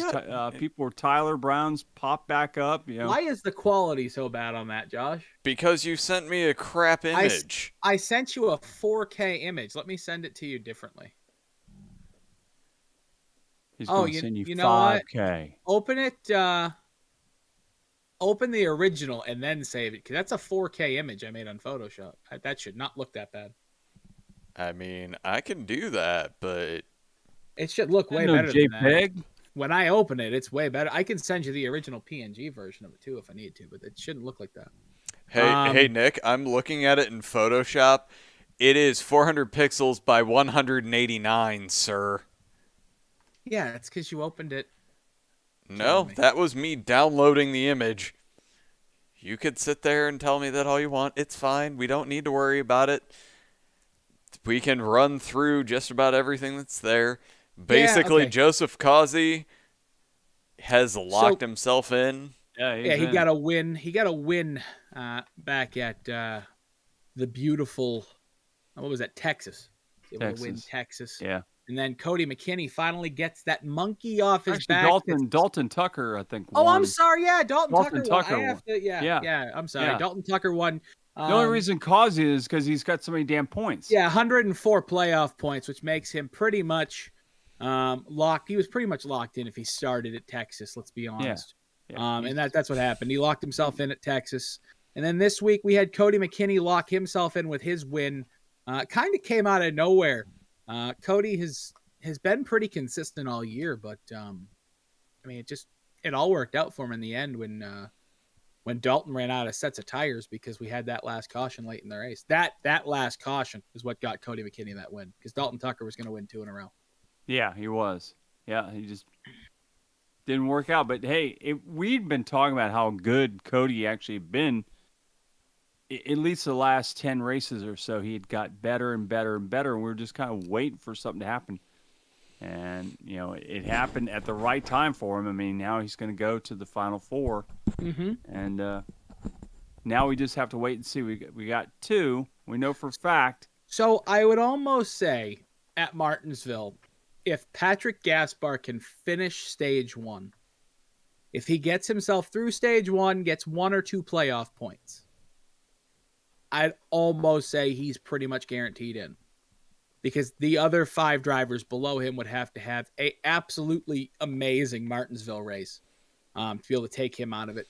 The spot is really going to be that 5-way battle, that 4-way battle, realistically, between Adam, Charles, Thomas Carino, and Nicholas Weatherby, who Nicholas looked like he was on his way to being able to pretty much cruise into the championship for. Yeah, he's had horrible luck. Yeah, Texas was awful for him. He got caught up in some stuff at Texas, and then he came in last week 8 points above the cutoff line, and then he ended Kansas 7 points below the cutoff line. So he had a absolutely atrocious race. He got damage on that initial lap when we had Nick Goebel slide up, and you know, him and him and Jaden Gimbel ended up getting into it.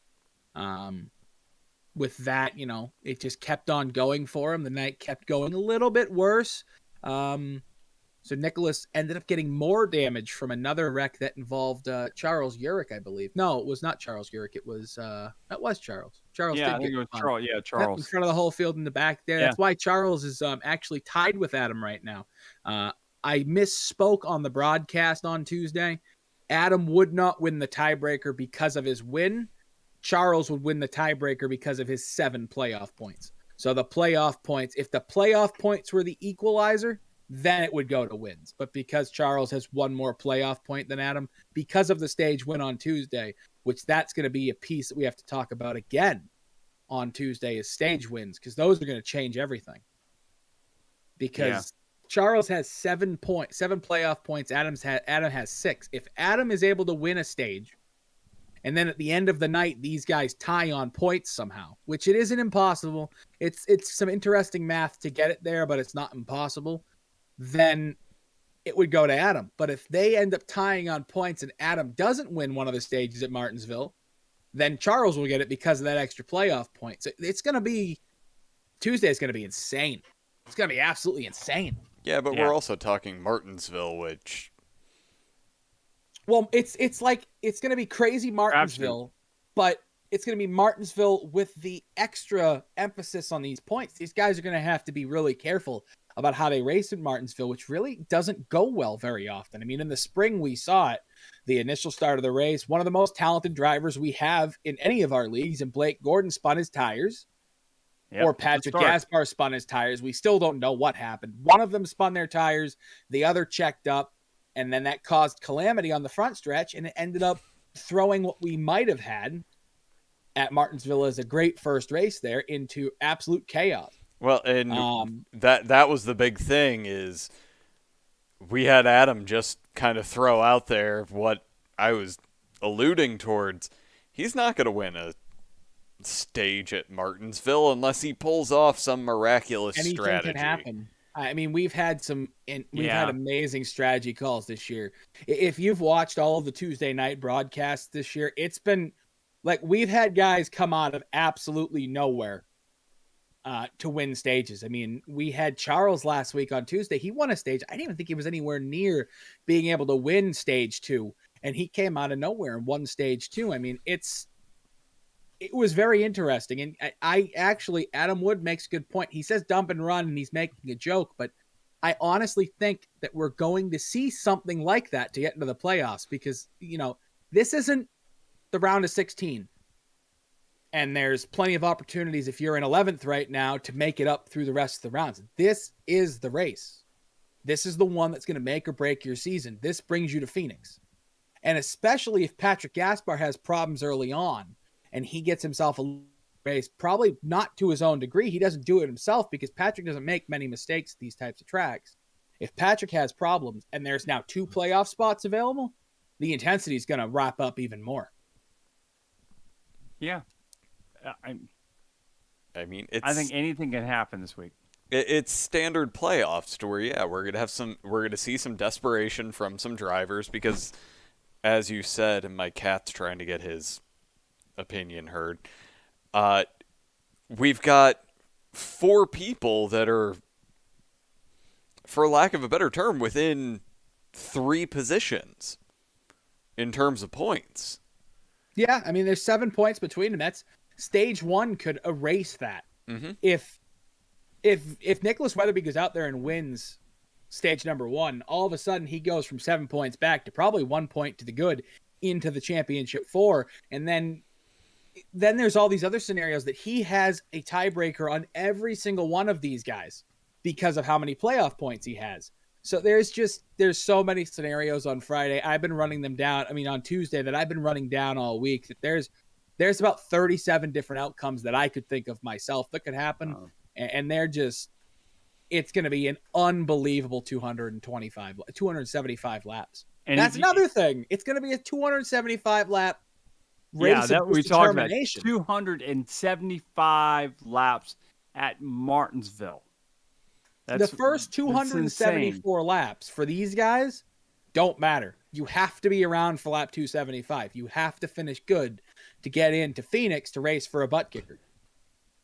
Yeah, but we're all talking insane. 275, and unfortunately, just about every race I've seen at Martinsville this year, it's a little bit of chaos, and especially with the no fast repairs, I could see there only being about 4 cars still running. There's 80 laps in stage 1. There's 80 laps in stage 2. So lap 80 and lap 160 are going to be extremely key for this race. The first stage caution is going to set up for guys like Nicholas Weatherby, guys like Thomas Carino. Carino's 2 points out right now of the playoffs of the final 4. 1 point out. Nicholas Weatherby is 7 points out. I mean, if stage 1 goes bad for Thomas Carino, it puts him in almost a must-win situation.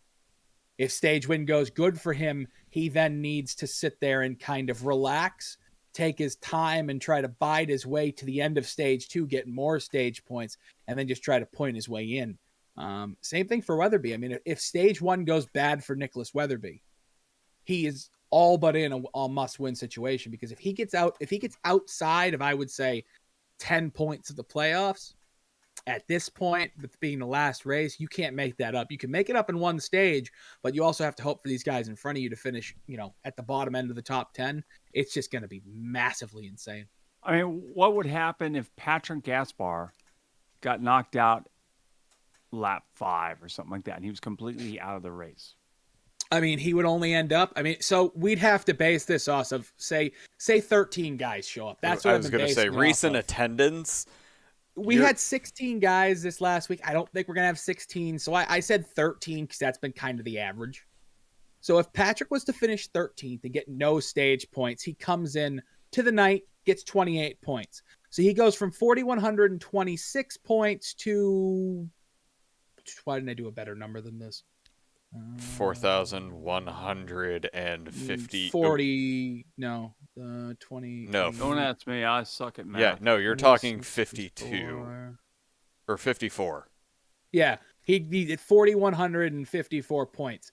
Now, then that would all of a sudden, that would make Adam Wood and Charles Urick, the two guys, tied at the bubble for 3rd and 4th. So now it takes everything away, because if Patrick only leaves with 4,154 points, there's no way that's enough. There's just no way. Because you're going to get your race points. So say Adam was to finish in 5th. Or in 5th. He gets 36 points from the race. And that's his final finishing position. He finishes in 5th. He gets 36 points for the race. He's all of a sudden now at 4,120 points. And then he gets 7 points in stage 2. So he's at 41.27, and he gets 5 points in stage 1. That's 41.34. Now he's eliminated Patrick Gaspar. So Patrick Gaspar, I would assume, depending on how these guys go. Now, if he gets knocked out after stage 1, he gets 2 or 3 points, and Thomas Carino comes out and wins the race, or Nicholas Weatherby comes out and wins the race. Then Patrick Gaspar is in danger again, because he's going to be 2 or 3 points above the cutoff line. And then anything could happen in those final 2 stages to where one of these guys who has just enough points to get by him if he has a problem gets by him. I mean, there's so many scenarios where the 2 guys who right now are sitting inside the playoffs in Patrick Gaspar and Charles Urick just don't get there. Yeah, but we're also talking relatively outside chances. So I honestly think that we're definitely going to see at the race on Tuesday, we're going to see some desperation moves, which are going to ultimately make for a very interesting race. But That's for sure. we're also talking Martinsville that you could make quite a few of those. You can still hit the wall and still be competitive. Yeah, no, it's a track that's not aerodynamically dependent. As long as the thing turns left and doesn't overheat, you're fine. Yeah, So, that's true. but I'm not going to change my championship 4. I've had a couple people ask me if I was going to. I had picked Joseph, Patrick, Charles. Well, I have to actually change it because I didn't pick Cody. But I'm not going to make any. I actually did pick Cody. You did. I Yeah. had Adam in Cody's spot, but other than Adam, I'm going to take Adam out, replace him with Cody. I'm going to go with Patrick Gaspar and Nicholas Weatherby are able to advance. I'm not going to change it.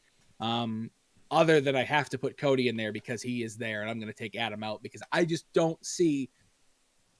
Adam's been consistent, but I don't think he hasn't been as consistent as Nicholas Weatherby has at these shorter tracks. I mean, the guy's been up front almost all year at these shorter tracks. And Nick, you'll be fired on Wednesday. I'd like to let you know that Nick will be replaced on Wednesday. Anyone looking for a job in Ghostfire Media Network, whatever. The pay is 37 cents an hour. The state takes 36 cents of that, and then it takes then you have to pay 2 cents an hour just to get up into the booth. So you actually pay Adam a penny an hour. Just be aware you're losing money when you take this gig, and nobody likes you for some reason. I mean, I want to pick Adam. I had Adam in my final 4, but I just don't see it with Cody getting a win. Adam being able to point his way in here because there's just so many things, and there's so many quick drivers that are going to be ahead of him tonight. Not tonight, but Tuesday night. It's going to make things interesting. Tuesdays, you can't miss that broadcast. You just can't. Yeah, that's going to be a good race. It will be long. Now we just want to make sure that. Now, do you remember what I said earlier a few races back? I said, what I would like to see is everyone that has raced in the league since day 1 of the season, the first part of the season, to come back and just race Martinsville with everybody. I don't think that's going to happen because I don't think Greg Holt's coming back. I don't think Ryan Gleiver's coming back. I don't think Tom Schuett's welcome back for some reason. I don't know why. I don't know. It's a good majority of them. Ira Kohlhaas. Ira Kohlhaas and Brandon, they just fell off the face of the earth from what I could see. I mean, they're obviously doing something somewhere. I liked both of them. I liked having conversations with them, but they've kind of just stepped away. They just went away. And I was like, yeah. But I would love to see those guys. If you're a former racer in the IVRL, if you've raced any races, Michael Payne, whoever, if you're out there and you want to race, come this week. We would love to see us show up at this race and just have fun with everybody that's really running for something. Please, I'd love to see 30 people. Yeah, bring 30 people and make the math that I do in between stages even more difficult. I'm into it. 100%. If we can make Nick's life even more. I'm just saying, so these 3 pages right here were stage 1. These 4 pages were stage 2. Nick, have you ever heard of this thing called Excel? Yeah, but I'm in the middle of a broadcast. Yeah, he's doing all this math during the broadcast. And then these 3 were after the race, and I'm just sitting here like, damn. And I'm under the stress of if I get it wrong, then these drivers could be sitting there going until the official points are dropped. Oh, I have a shot, and this is going to be insane. But you really don't because Nick messed up his math. If I'm off by like 20 points, I look like a jackass. I mean, I'm already looking like a jackass because it's just who I am. But I look like way more of a jackass, and I just can't live with that. Josh, see, you don't realize when we're doing this broadcast on Tuesday night, especially this last week, he is so busy doing these calculations, and I'm calling the race, and how we pause and we let the other guy do a lap or whatever, and we come back and forth. I'm like going on about this and that, and then I go, I say 265 laps down, only 5 laps left, and wait for him to come in. I don't hear anything. He's not there. So then I got to keep going on, and it's like, where did Nick go? And then he comes back out of nowhere and says, well, we have 644 points separate this. Yeah. He's Yeah, already doing the math into this whole thing. I'm the statistician. I'm the producer. I'm the director. I mean, Nick, you I need to hire an realize assistant. that all of this could be done in Excel to where all you need to do is put what position they're in. Yeah, and but you it know what? does all the math for you. You know what? I feel like a 1980s broadcaster, and that's what I want to feel like. All right. I feel like Benny Parsons sitting up there at the 2002 UAW Daimler 500 at Las Vegas, asking the statistician behind the board, hey, what does that piece of paper say? And he hands it over to him, and he's looking at it. And there's 10 pieces of paper. I can't read this. What does it say? Oh, they're up by 12. We got 12 points to the good. You know, this was me, Newsburg Speedway. So David Rogers leads the race. He's 604 points ahead of second place.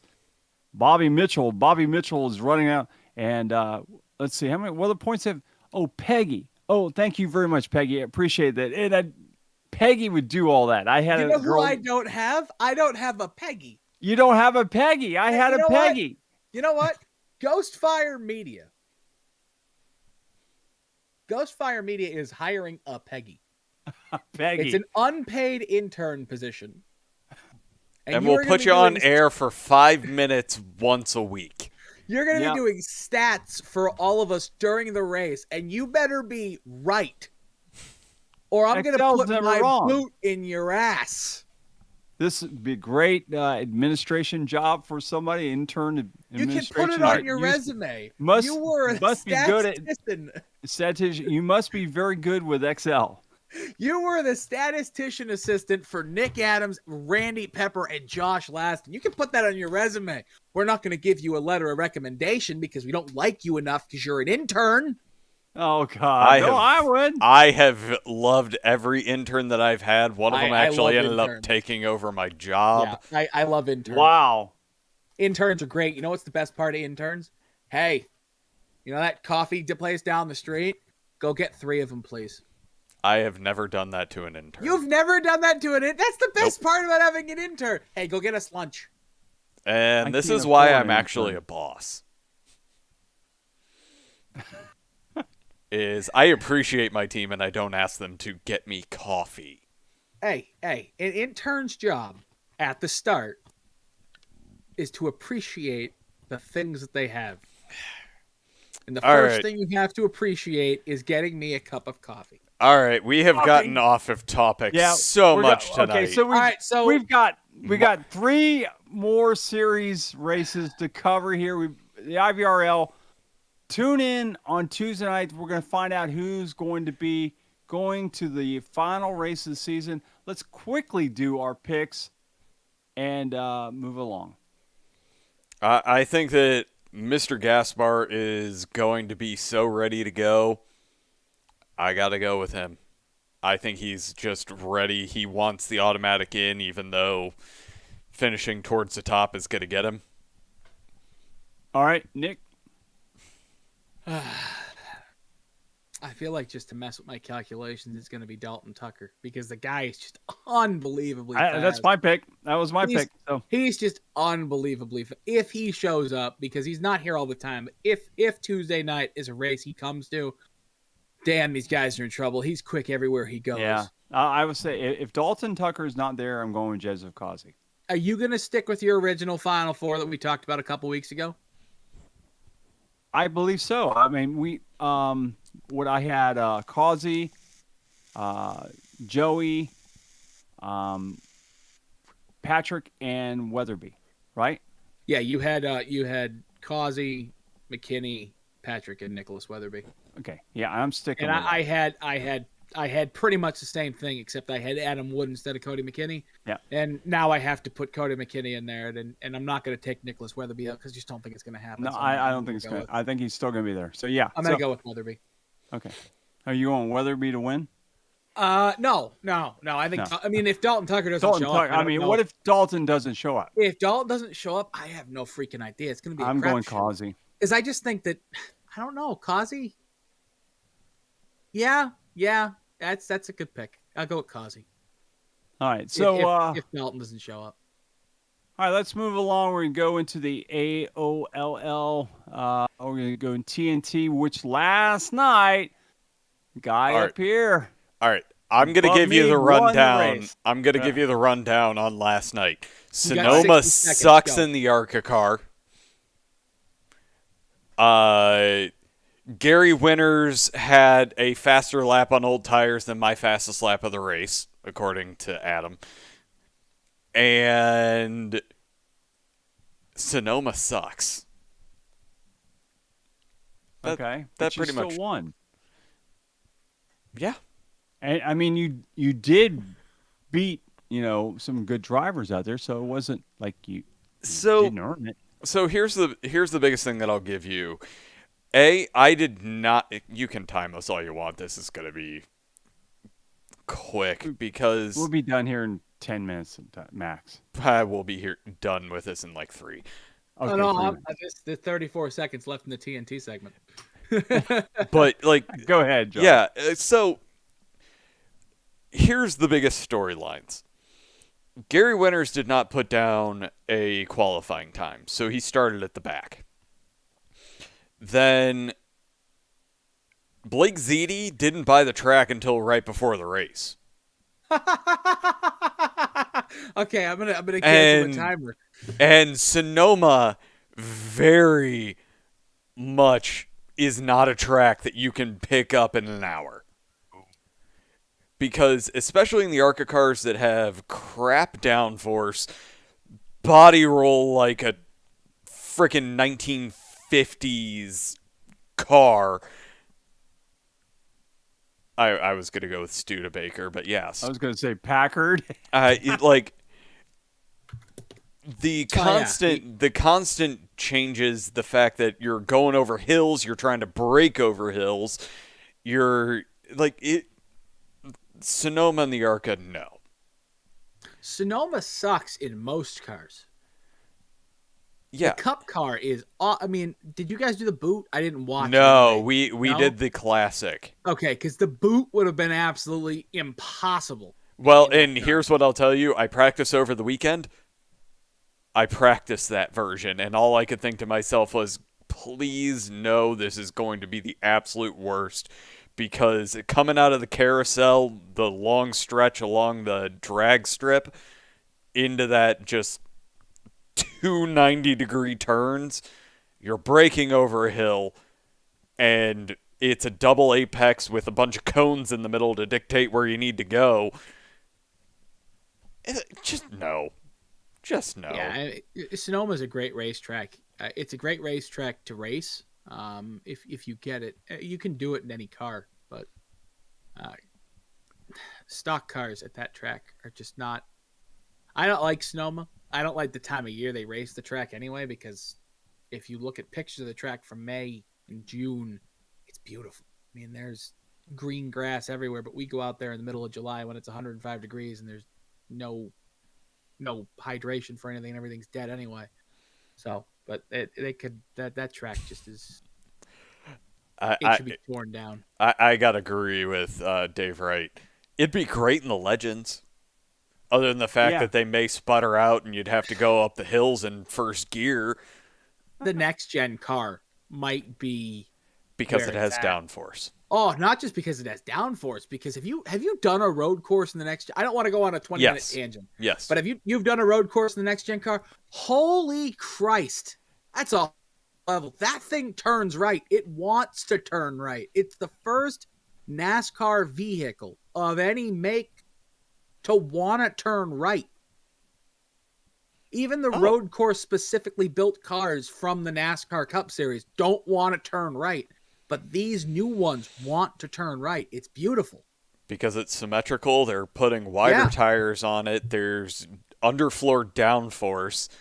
Yeah, it's going to actually It feels almost like driving like a C6 Corvette with how planted and how ridiculously fast you could drive them compared to what you think and how maneuverable they were, but still boaty. It feels like a C6 Corvette GTE car. But no, there's Derek Schilling finally making it to where we're using him as my wheel fell off. Oh, please tell me his wheel fell off. It did. Oh my God. Oh no, my wheel fell off. Son of a bitch. Oh my God. Derek, you're never going to live that down. I just want you to know that. So I get in the channel with him. I'll have to go. So how's your wheel doing today? My wheel fell off. So yes, we officially have that. But other than that, it was a standard road course to where eventually everybody just ended up spread out, and the racing just kind of, it became survival, and that's where we How were. was the hill section? And Adam was going, oh God, I can't. How was the believe this. uphill section out of 1 and 2? Was that a pain in the ass? There's a reason why I say Sonoma sucks. Okay. I'm assuming the ass end just wants to come around under braking going into 1. 1 is the one that coming So, right. You're thinking you 2. You can call that 1 if you want. That's not 1, but sure. Going into 2. Going up the hill. Yes, we saw a lot of people end up Yeah. having issues. There's a lot of counter steering involved in that because the ass end, even on like GTE cars, it gets light. But I hate the S's with a passion because there's too many. There's the too only many good places part. that I'm just like, I really want to go fast here, but I can't because it's gonna send the back end around. Because coming over 1, you're light and rolled one way, but you immediately need to turn it the other direction, so you have to. Yeah, it's the one thing about the S's at Sonoma is you kind of, depending on the car you have, if it's a heavy stock car that has a lot of body roll, you have to kind of turn in the middle of the S curve instead of when you hit the apex and you get the ass end to start turning for you to the left, then you turn it to the right like you would in a GTE car. You can't wait for the ass to come around because it takes so long for the body roll to make it come around. You have to turn to the right before you even get there. So you're just doing this. yeah. Yeah, it's terrible. I was gonna say TNT's not where the action's at this week. Where the action's at was Wednesday. I didn't watch the race, so somebody please key me in. Do I have to go back and watch this? So I heard there was some fun stuff. we had an early caution where unfortunately Adam's standard luck hit. Man, who hit him and launched off his car? I can't remember who it was. Cody Mitchell. Cody Mitchell went flying in the air Oh, and barrel rolled down the front straightaway. I just want to tell Cody Mitchell, Cody, for the love of God, get a new spare tire. That thing looks like it's rusted away. It doesn't matter. You need it maybe once, twice in the lifetime you own your Yeah, car. but you Let put it the go. spare tire on and you drive it home. I mean, I'd be afraid the fucking rim's going to crack and it's going to fall right on the suspension. So for everyone out there that doesn't know, Cody Mitchell on the way into Wednesday's race ended up having a flat tire, so he had to change his tire and barely made it into the race in time. The fucking rim was this color. The fucking rim is so... I know it does, but damn. Get a new spare tire, brother. But, yes, Adam had some bad luck. A certain teammate of mine may have gotten into the back into him. Chris? And, yeah. And Piscini? Was it yes, Piscini? it was Piscini. And He it's got how many got times has loose he done coming. this?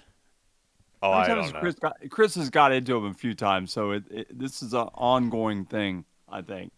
But Fucking Piscini. any way you slice it, Happy birthday, Piscini. got I forgot about that. To the eternal rookie.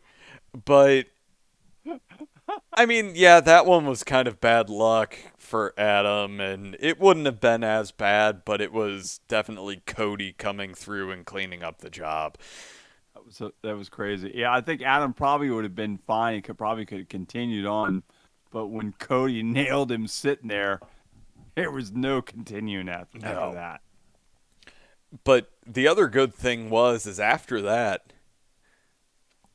we went green for 70 laps. Wow. To where some people actually got through 2 cycles of a pit stop, and Then netcode happened. With me. With you? Yeah, I was fighting and was getting a little aggressive, and then ultimately ended up having netcode send me into the water barrels on pit entry. What? That's what happened? Yeah, I You had sure it. you didn't look down to your phone? You know what? That's why I drive in VR, because there's no hope of me looking at a phone. No distractions other than occasionally, yes, the black box does actually come into play there. Yeah. But no, it was Wednesday was a great race. Normally hate Milwaukee Mile, but the setup was good. The setup suit me. And it seemed to suit some people a lot better. Justin. Always suits him better. I mean, I guys. almost think that Justin has something to do with the setup sometimes. I mean, I won't throw out conspiracies, but unfortunately I know he actually has nothing to do with it because... But he also just brought up the other thing is a group of us may have, since we were in Milwaukee, decided to rep Miller Brewing Company. To The where best goddamn and Adam beer. did too, and Adam got knocked out like Hey, that. Listen, the best. Hey, can you show that again? The best goddamn beer in America or Canada. You know what? If you guys drank more of this, you'd be a lot better off in life. No, you know what you need? You know what you need? You know what you need, Randy, in your life? What? A goddamn MGD. That's what you need. A Miller Genuine Draft. What you need is a good, tall bottle of water. No, you should have Water ended there right does there. a body Oh, boy. good.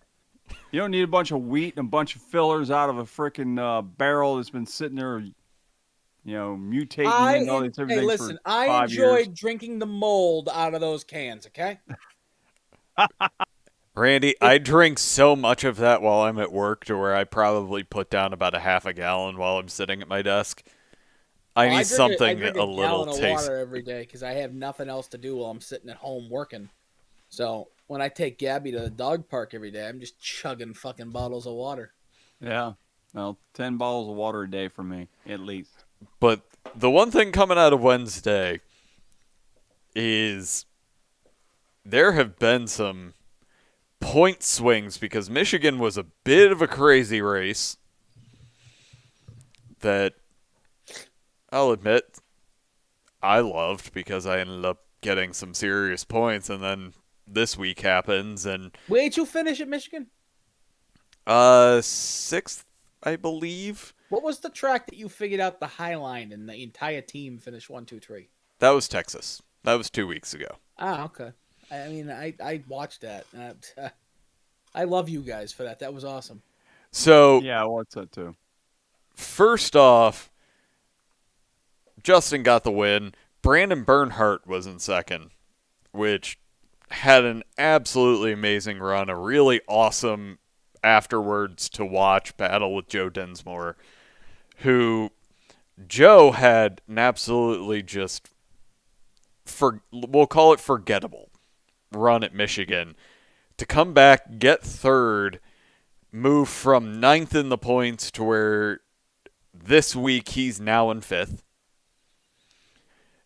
Just how the points have shaken up over the past 2 weeks. Going into next... Where are you guys going next week? Next week is Homestead. Okay. Honestly, Justin, Blake are already locked in because they have wins. Third right now is Brian McFerrin. Fourth is Brandon Bernhardt. And Joe is 9 points behind... wait, no. I'm looking at that wrong. Yeah, no. Joe is 8 points behind Brandon. I'm 6 points behind Joe. Chris Piscini is 1 point behind me. Andrew Burgess is 1 point behind him. Mike Burgess is 2 points behind him. So the only person I see gaining spots this week is Piscini.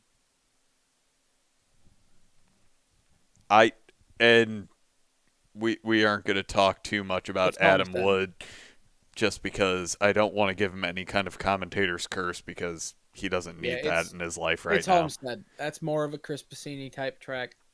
He's been very consistent at those. I'm just really looking forward to it because pretty much, and Dan Shirley was missing this week, which Can I ask a unfortunately- question? Did Steel Horse Racing lose a driver? They did. Mhm. Why? Do you know why? I do know why, but I can't say it. Yeah, I was going to say I have a general knowledge of it, and yes, we're going to keep that one quiet. Yeah, we'll just keep it quiet and stuff. But yeah, I do know why.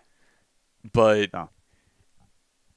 let's talk about the points, because basically everyone from 10th up actually has a very good chance of making it in. So, like, Adam's in 10th.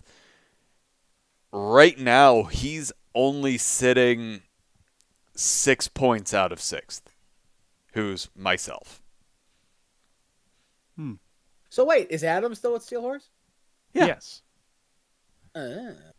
But, oh God, Brandon's asking who are our picks for the final 6. I have no idea because I don't watch Wednesdays. I mean, I honestly have no idea. I'm not going to throw out picks. I can tell you who I think the top 3 are going to be. But outside of that, I'm not going to make any picks because I don't want to give myself the commentator's curse. What is it? 6 drivers for 3 races? Yes. Rather than last year where it was I don't a know. single race shootout, yes. Yep. That's kind of how the playoffs were designed to be, but Well, I like this because when we go into the next round, we're talking... well, I mean, I don't, because the one driver who's been super consistent and a badass all season, and Blake Gordon, won't have a chance to actually win the championship because he's going to miss a race in the final round. But So we're talking for the final round, it's North Wilkesboro, Daytona Road Course, and Las Vegas. So it's a very Vegas group. ends the season. Correct. Oh, what a trash racetrack! I love Vegas. What's the last Vegas? Oh. Oof. I like Vegas. Put it on Bristol dirt if you want to have a junky race. I mean, that track sucks. Just That's because the you're not last- good at it doesn't No, mean it's the- no, trash. it's the last of the cookie cutter racetracks to be erected in the year 2000 in the 2000s decade. Well, the late 90s, early 2000s. It's the last of those cookie cutters to be erected, and fuck, it's the one that needs the biggest reconfiguration. They got the tri-oval all wrong. I'm going to stick with I like Vegas. But since we are 1 minute away from when Randy wanted to be finished, Yeah, let's go. Quick picks, and we'll move to Cup real quick, and we'll just announce the final standings in Cup, and we'll move on our way. Because none of us, I don't. Well, you called, I guess, a Cup race, but yeah, me I and was Nick going to know say. nothing about it, I haven't. and it had was kind of time a to boring watch. race, anyways. I've been so busy. I haven't had time Yeah. to watch shit. I barely get to go back and watch my own broadcast to see how I need to improve. I seriously do. I go watch ours back to see where we can improve. But Oh, I know. I do the same thing. I shit, go back. I don't have time to watch much. All right. So we're going to Miami with pretty much what I'm going to call a 6-way battle to get the last 2 spots. So I guess I'll go ahead and kick things off. That's bright. I think we're going to see something that we've not necessarily seen before.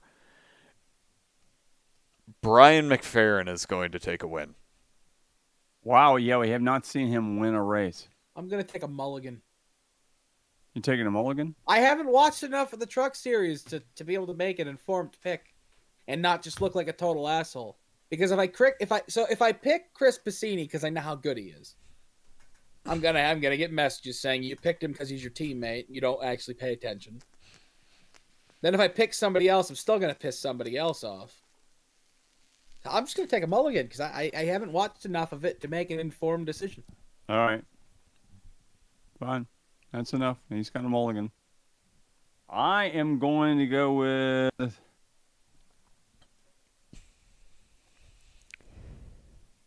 Justin Rodin. Hadn't won a race, but he's been strong. Yeah, it's the same reason why I think Brian's a good pick. Yeah, Brian's been strong too, and he's just got better and better. He's just. It was for a while there, the two of us were running together in the Sportsman, and then all of a sudden I can't touch him. Yeah. Jesus Christ, Boston.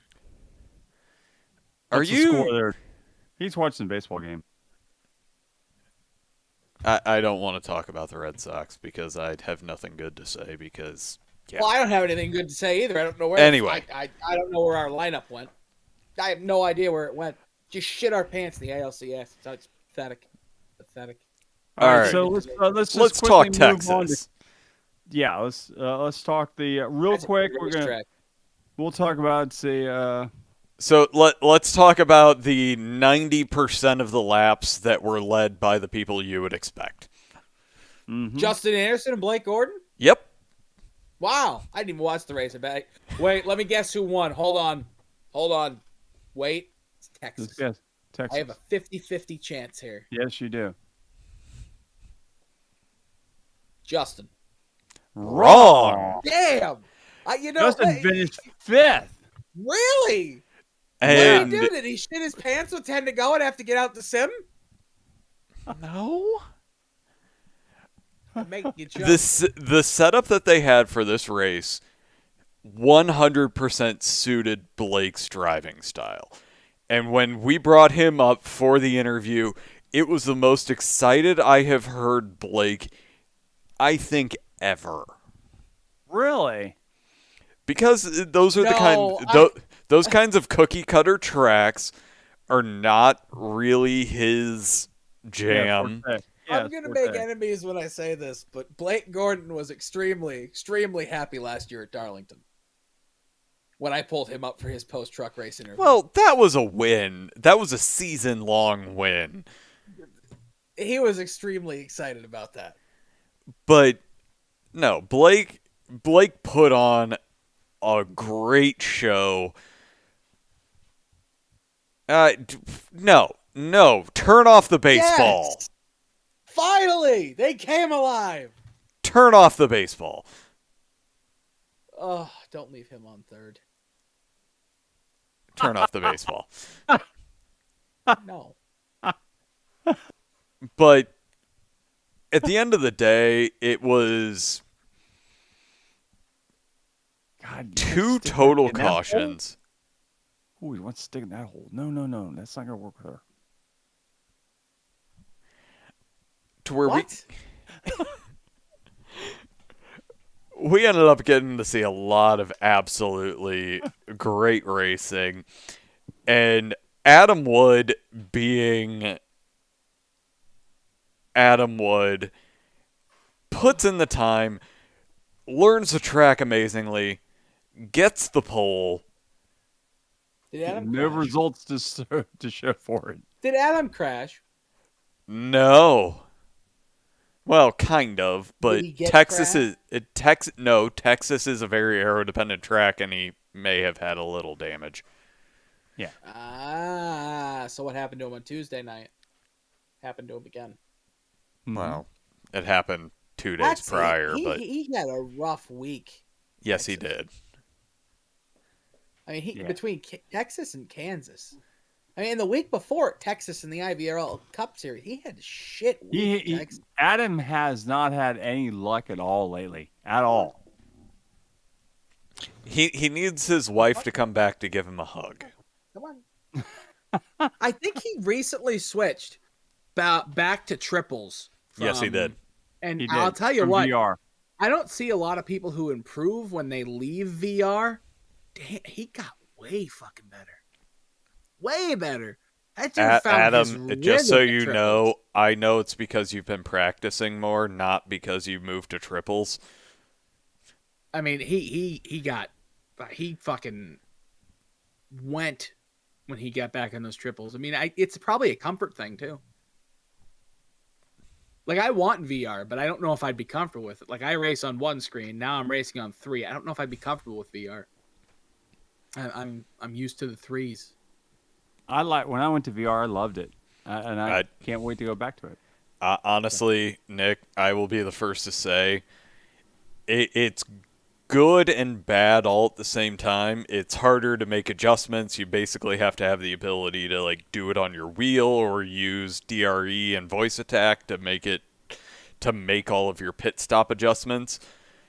But the best part is when I'm racing, I'm completely separated from the world, and I'm just ignoring that. Fucking horse shit. Well, how can you say that? He's telling you a story. How can you say that about his story? Don't you remember, Nick?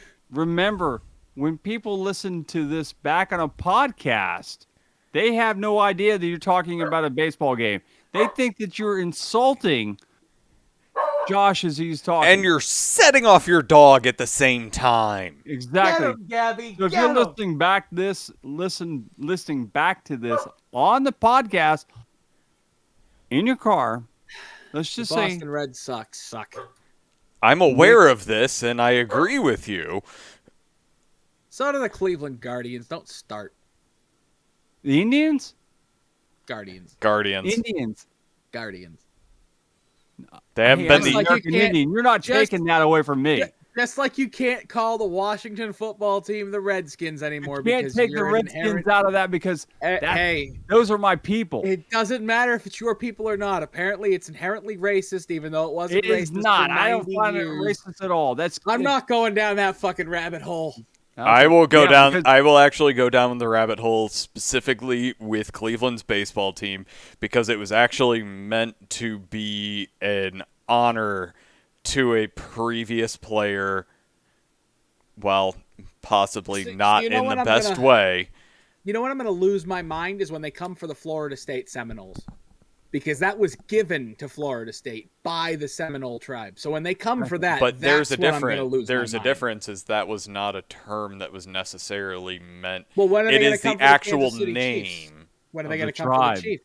They're going to come for all of it at some point.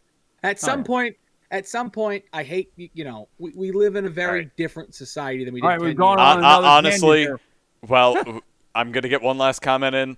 All right, go for it. The Guardians actually makes more sense for Cleveland than a lot of people will ever give them credit for. No, it doesn't. You're the Guardians of the Galaxy over there. I will just ignore that. And Group. It's good. Yeah, And yeah. Groot's gonna And come Groot. out of fucking the middle of their town over there. But He's gonna anyway, have a big tree. back to to say, "I am racing. Groot." Back to racing. Since we're Oh, trying I mean, to wrap this well, up and we're we 10 can minutes talk over about at this Groot. point. Ed- Ed 10 minutes Springer over. is Let's just Ed get this done Springer with. is sponsored by Groot, He is. so we can talk about Groot. It's racing related, Mr. Guardian of the Galaxy in Cleveland. Again. So we are heading this week to Chicagoland. Oof, I don't like that track. I ran some Hate that practice track. there. I absolutely love Chicagoland. That's too far into actually. Illinois for me. Okay. I try to stay out of the state of Illinois. I was in Chicago for quite some time, so Oh, Barack tried- Obama used to be he's from Illinois. So, I mean, Barack was one of your boys, wasn't he? Didn't you like Barack? I like Barack. Are you Fro- talking from to me? Or are Hyde- you talking from to Hyde John? Park? I'm talking to you, Nick. Of course, I liked him. Okay, so why Doesn't do you mean I hate like the this. state I so don't. much? I do not like the state of Illinois.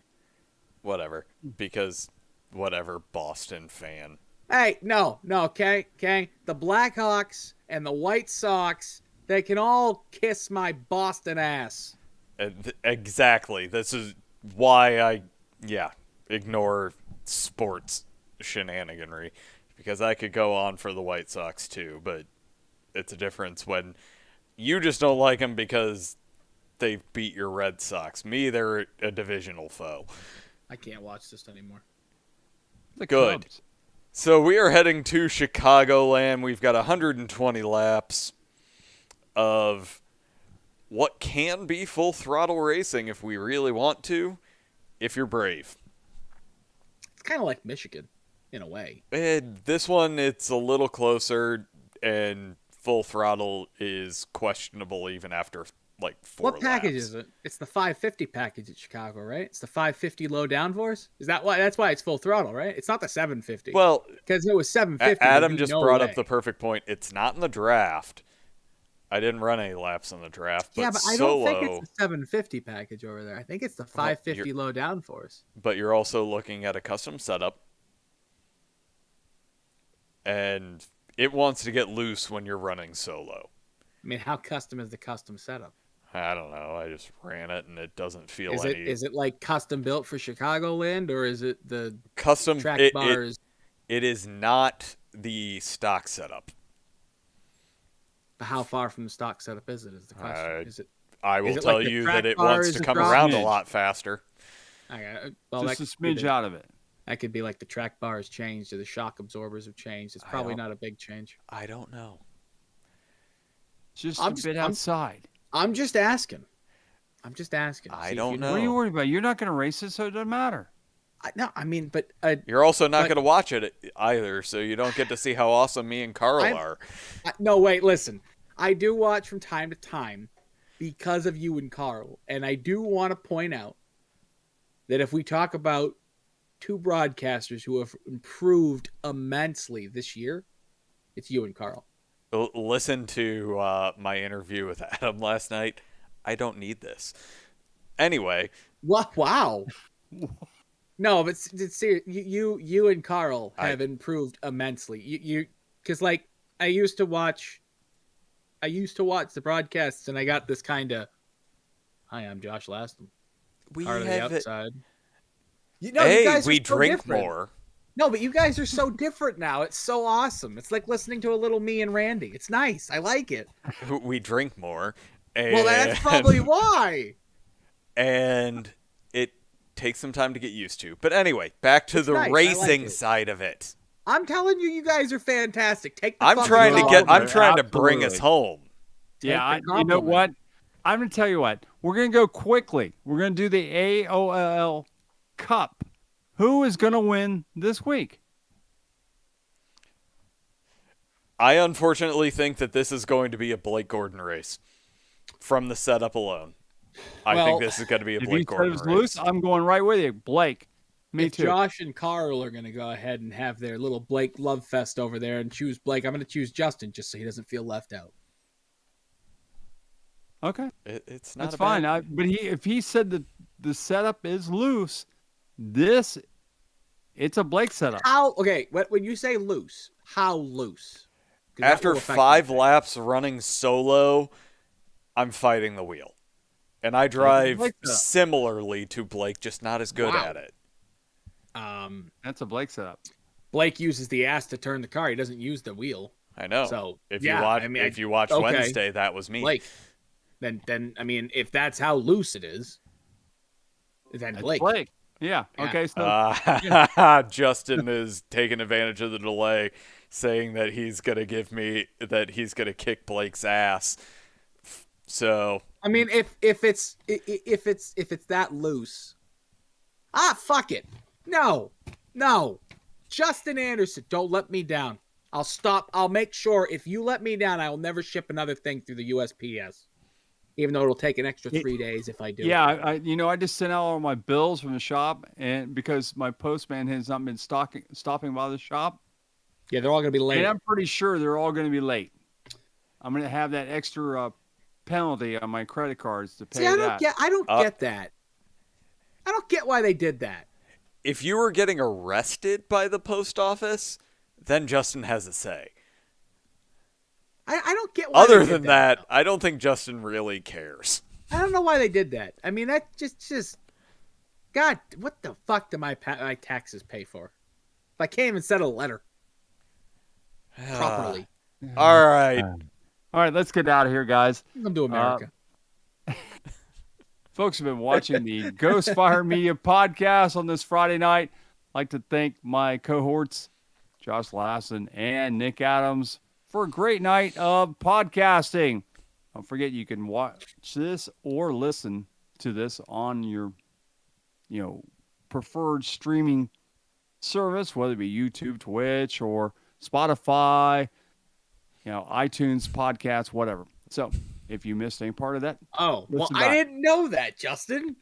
Oh no, what did he say? He called me a moron. He said your taxes don't pay anything to the postal service. That's our. I didn't know that. How am I supposed to know that? What the fuck do Because I pay it says taxes? U.S. Post. It's a government-owned thing. What do I pay taxes for then? Schools, To have the trash taken roads. out. No, I am not paid by the U.S. government. Just we are a contractor for most government sites, but that's not me. Oh, okay. All right. Anyways, folks, we are out of here. We will see you next week here on the Ghost Fire Media podcast. Don't forget, we got racing Monday, Tuesday, Wednesday, Thursday, and Sunday night. I'm not giving the same. Just tune into the channel on YouTube or Facebook and check all the information out there, and we'll see you then. All right. Take care. See you guys. Thank you.